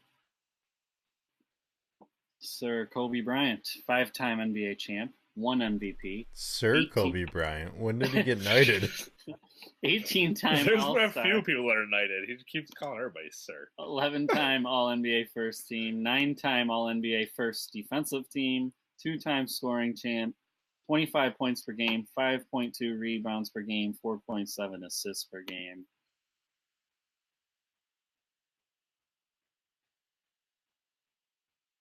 Where is it? What was it? Dirk. Sorry, no sirs here. Dirk Nowitzki, 1 championship, 1 MVP, 13-time All-Star, 4-time All-NBA First Team, 21.2 points per game, 7.7 rebounds, and a measly 2.5 assists. But is widely considered the greatest international player of all time. If we were doing international players all time, He's the Jordan. Yeah, he's the Jordan. Not to mention big guys that can shoot 3-pointers. 7 foot tall, can shoot. We mentioned earlier. He was kind of like the, I think, originator of like the big men that can shoot. Mm-hmm. We mentioned that he lost in the finals against Miami. He then was able to win against Miami with a totally different. I thought he beat team. him the first time and lost. No, he lost to Wade and Shaq. Oh. And then he was able to beat when LeBron, Wade, and Bosh. I was gonna say I knew when their first year that was when they won. And that we argued Iverson took a team. I mean, really, that team had no business winning. Dirk had Sean Marion, JJ Barea. He had a really aged Jason Kidd. That isn't prime Kidd. Jason Terry. A lot of miscellaneous. Jop was their center. A lot of not great pieces, and he was able to win a championship because he was playing at a level that was crazy. And I think he was also playing as a team that wasn't. Obviously, they had a full season together, but they were all new together. To Dallas's credit, though, they were ripping through the West. Like they ripped through those. Yeah, but who was in the West at that point? The Lakers. Kobe's Lakers, and the Suns. When they were just putting up crazy stats with Amare and Nash. Yeah, but we all knew they weren't going to do shit. And every time it got to playoffs, they didn't win. Exactly. They were like the Raptors. I don't think this is even a question. Moving on, Kobe. The Mamba? Dirk, you're great, but not that great. Mamba. Going back to old school or staying new school? What are we doing here, Kevin? Let's go back to old school. With Jordan versus Stockton. We have now listed everyone's stats. No need to further talk about it. I mean, it. we can use it for arguments. We can just argue it for straight up. Okay, well, we saw Jordan versus Stockton twice. That's why Jordan moves on. That's facts. I'm going with it. I'm going to say... Some allegedly say he pushed off on that last play, but... I'm going to say third time's a charm. Let's go Stockton. Sear that bitch. He's searing it. He's looking for tails. Damn it. I didn't pre-record this. I was going to. All right. Heads or tails?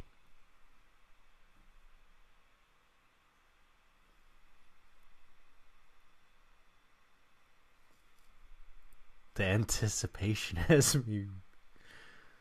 All right, Siri's not cooperating. Hold on. Heads or tails? It's heads this time. Oh, thank God. Worth a shot. Try and take him down. That was like the longest delay ever. We're still a respectable show. Whew. Moving on. Bird. Russell. Battle of the great Celtics, maybe the two best Celtics of all time. Larry Bird, Bill Russell. 3-time champ, 11-time champ. Question into play comes level of competition. I like Bill Russell still. He's on a lot of people's Mount Rushmores. Yeah, I mean, 11 times. Kind of hard to argue with. I feel like the hardest thing is, could you imagine coaching the team, being a player on the team, and still winning the championship? That happened. I can't imagine. I can't imagine that. I'm not going to argue it. If we're all going Russell, we're going Russell. Let's go Russell. I wasn't a Larry Bird fan. And then we go from all-time Celtics to all-time Lakers with Magic versus Abdul-Jabbar. Weird how all these are like matching up. Yeah, and Jordan played Stockton. Then we have two more Lakers. Yeah, it's crazy. We have the Lakers bracket, and then we have everyone else up top. They were the greatest Laker, the two best Lakers, Celtics, and then like the other two better, like best teams of that era. Fair enough. So we know what we're doing. Magic Jabbar. Who do we got? I like Magic. Seeing Jabbar's stats, I'm gonna go with Jabbar.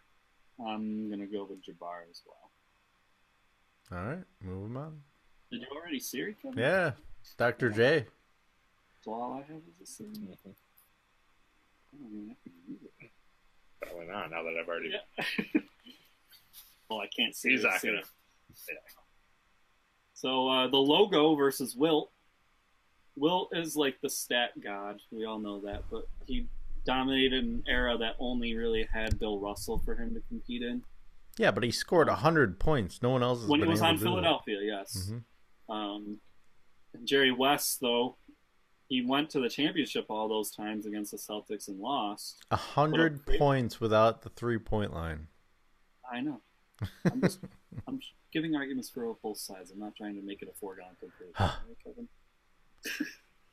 Jerry West put up all those points in the championships. Also averaged 27 points for his career. That's amazing. He's also proven to be a good GM. I think he's associated with Golden State right now. Is he? Yeah. I'm going with the logo. Like I said, you got a logo after you. You were a baller. He was a baller. Plus the most points in finals history. What the fuck did Wilt do? Where was all his 100 finals? points. Yeah, where was one game? Okay, cool. Where the fuck were the rest of your points in your 15 and finals? 27 for a season. Where the fuck were your points in the finals, though? Did it show up in the finals? What are you doing, Kevin? Out? What are you doing, Kevin? You already know what he's doing. You going Wilt? It's your choice. I actually think they're kind of even.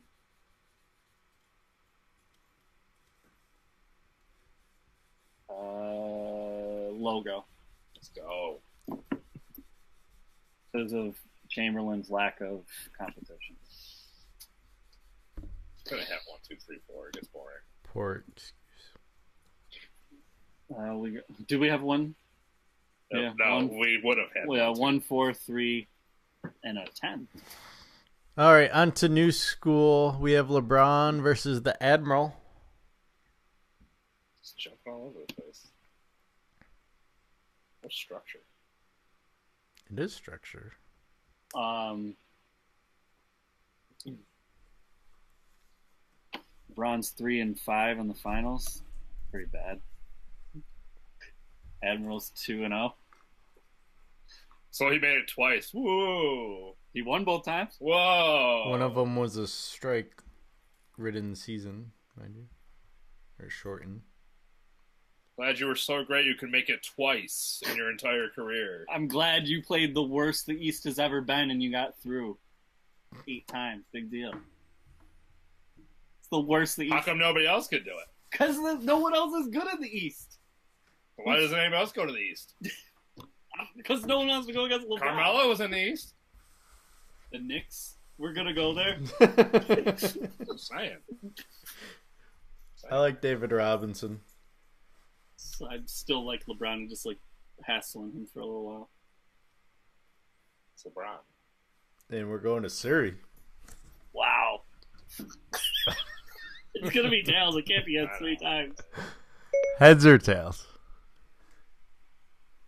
That's not nice. What? Doritos!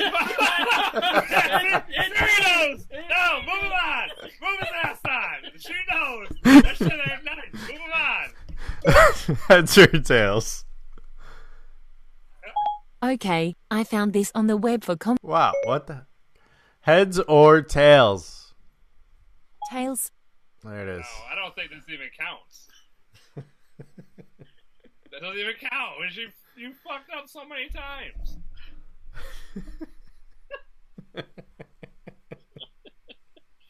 What are we doing here? You gotta move on to Admiral, apparently. Do you want me to do best out of 3? Do you even really believe the Admiral's better than LeBron? A little bit.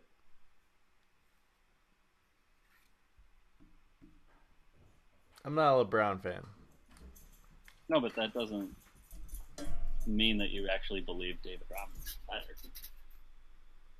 That's why we can't involve Kevin in this shit. Kevin's out of the bracket, boys, after today. You're back to being out, man. You lost all respect. You're not a bracket boy no longer. What do you have to? I was going to use it for like a closer argument. Steph Curry over Tim Duncan. Timmy D. Timmy D. You seen him? Stephen looks so defeated. Because he wanted the Jordan and LeBron debate, and it's not going to happen. I don't care. AI versus Shaq. David versus Goliath. What do we got? I already know where this is going, so I'm going to Allen Iverson. Shaq.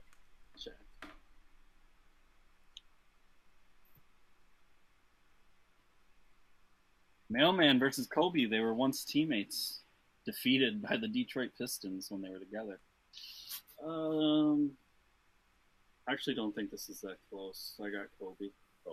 Kobe. That's kind of right. Look what just happened again. Teammates that couldn't live without each other. All right, Jordan versus Russell in the old school. Jordan.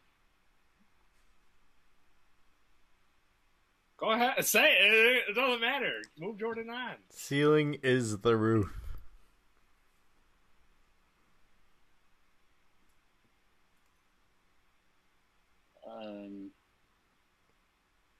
Logo versus Skyhook.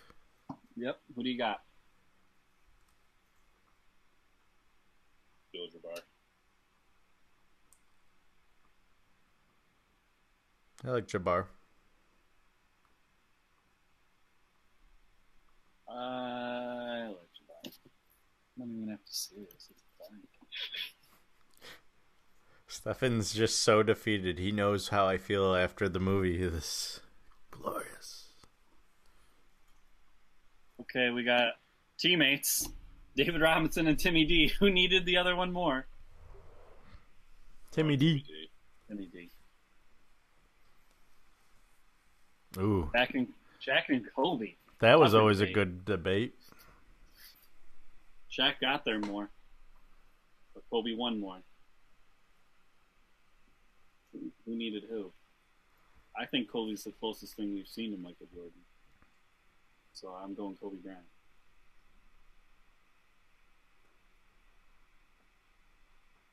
Who you going, Kevin? Who you going? I'm asking you. You fucked up the whole bracket, so you get to go. I like Kobe. Well, Syria then. So bitter. Kobe's heads. Heads or tails? It's tails. There we go. Shaq. 2 big men. 3 big men. 1 shooting guard. Jordan Jabbar. No one can Syria in the semis, we said. So I'm all out. I would take Jordan, obviously. Jordan. His airness.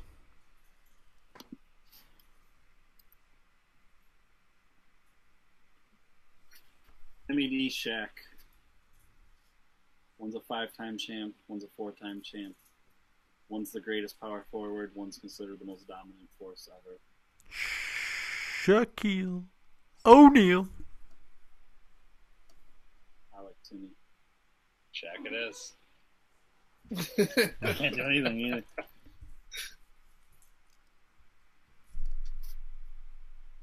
Jordan, Shaq, and to me, it's not really that close. It's not who should be there. I'm going with Jordan. Jordan.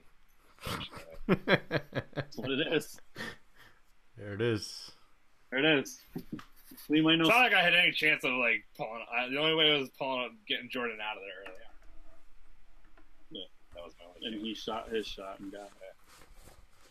I was waiting for Timmy. I thought that was or Kobe. I thought that was a closer argument. Admiral, I don't think is better than. Well, there you have it. The greatest NBA all-time player is Michael Jordan. We already knew that. Yeah, no surprise here. For confirmation. Not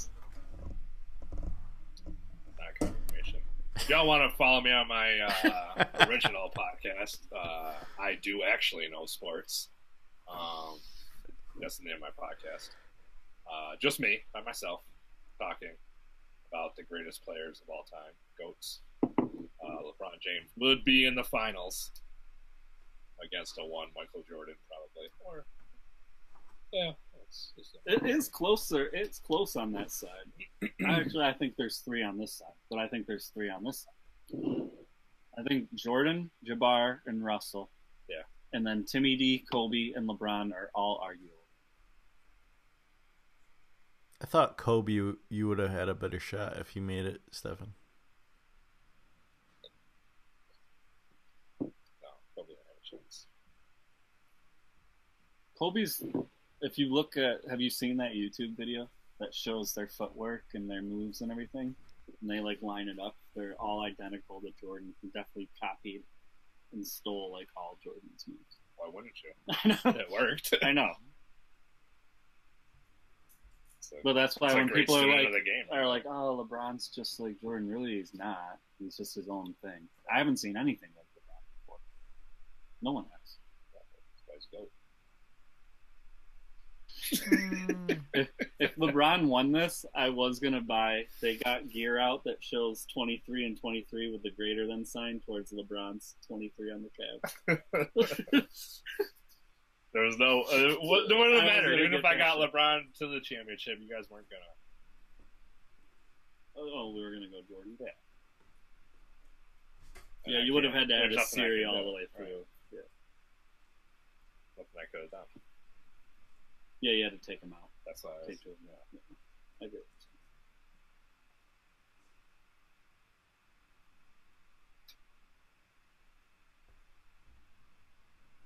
All right, Kevin. Sorry, I was reading about the whole Philadelphia Eagles fun that's going on right now. Yeah, good time. Good time to be an Eagles fan. Standing up for what they believe. And that is that Donald Trump's an idiot. All right.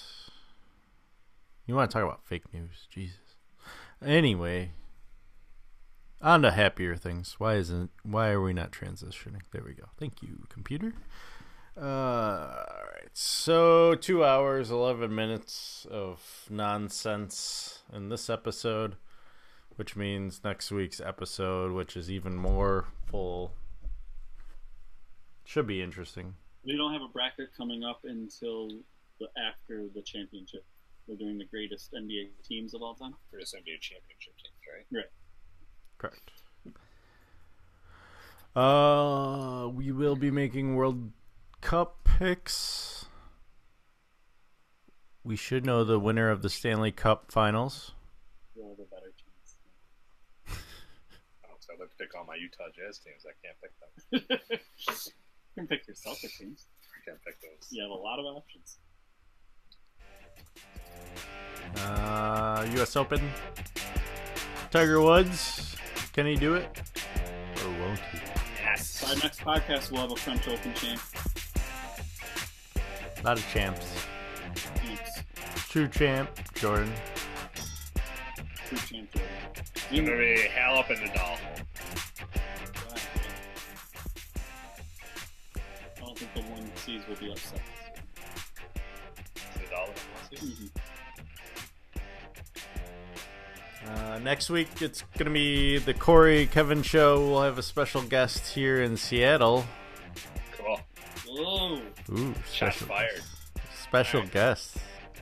Alright. See if I even decide to show up. You might not. You might pull a LeBron in the finals kind of move. Pull a JR, just go drink Henny all day.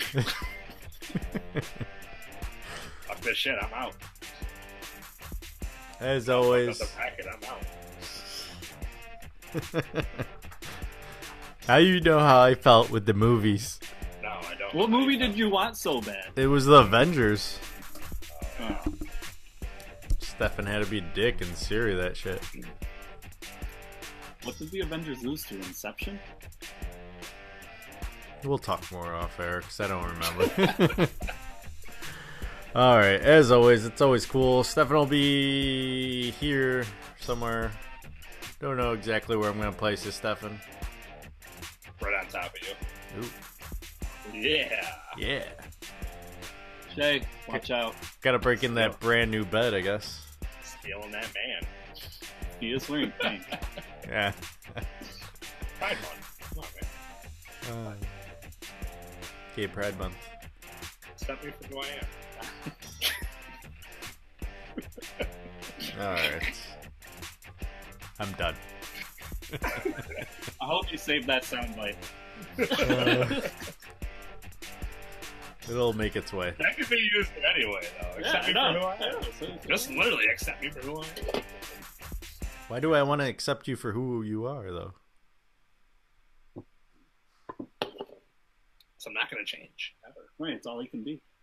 I'm trying to get you to say it without the music playing so I can grab that clip. Accept me for who I am. All right. There we go. Always cool. A-Town. Yeah, we're cool.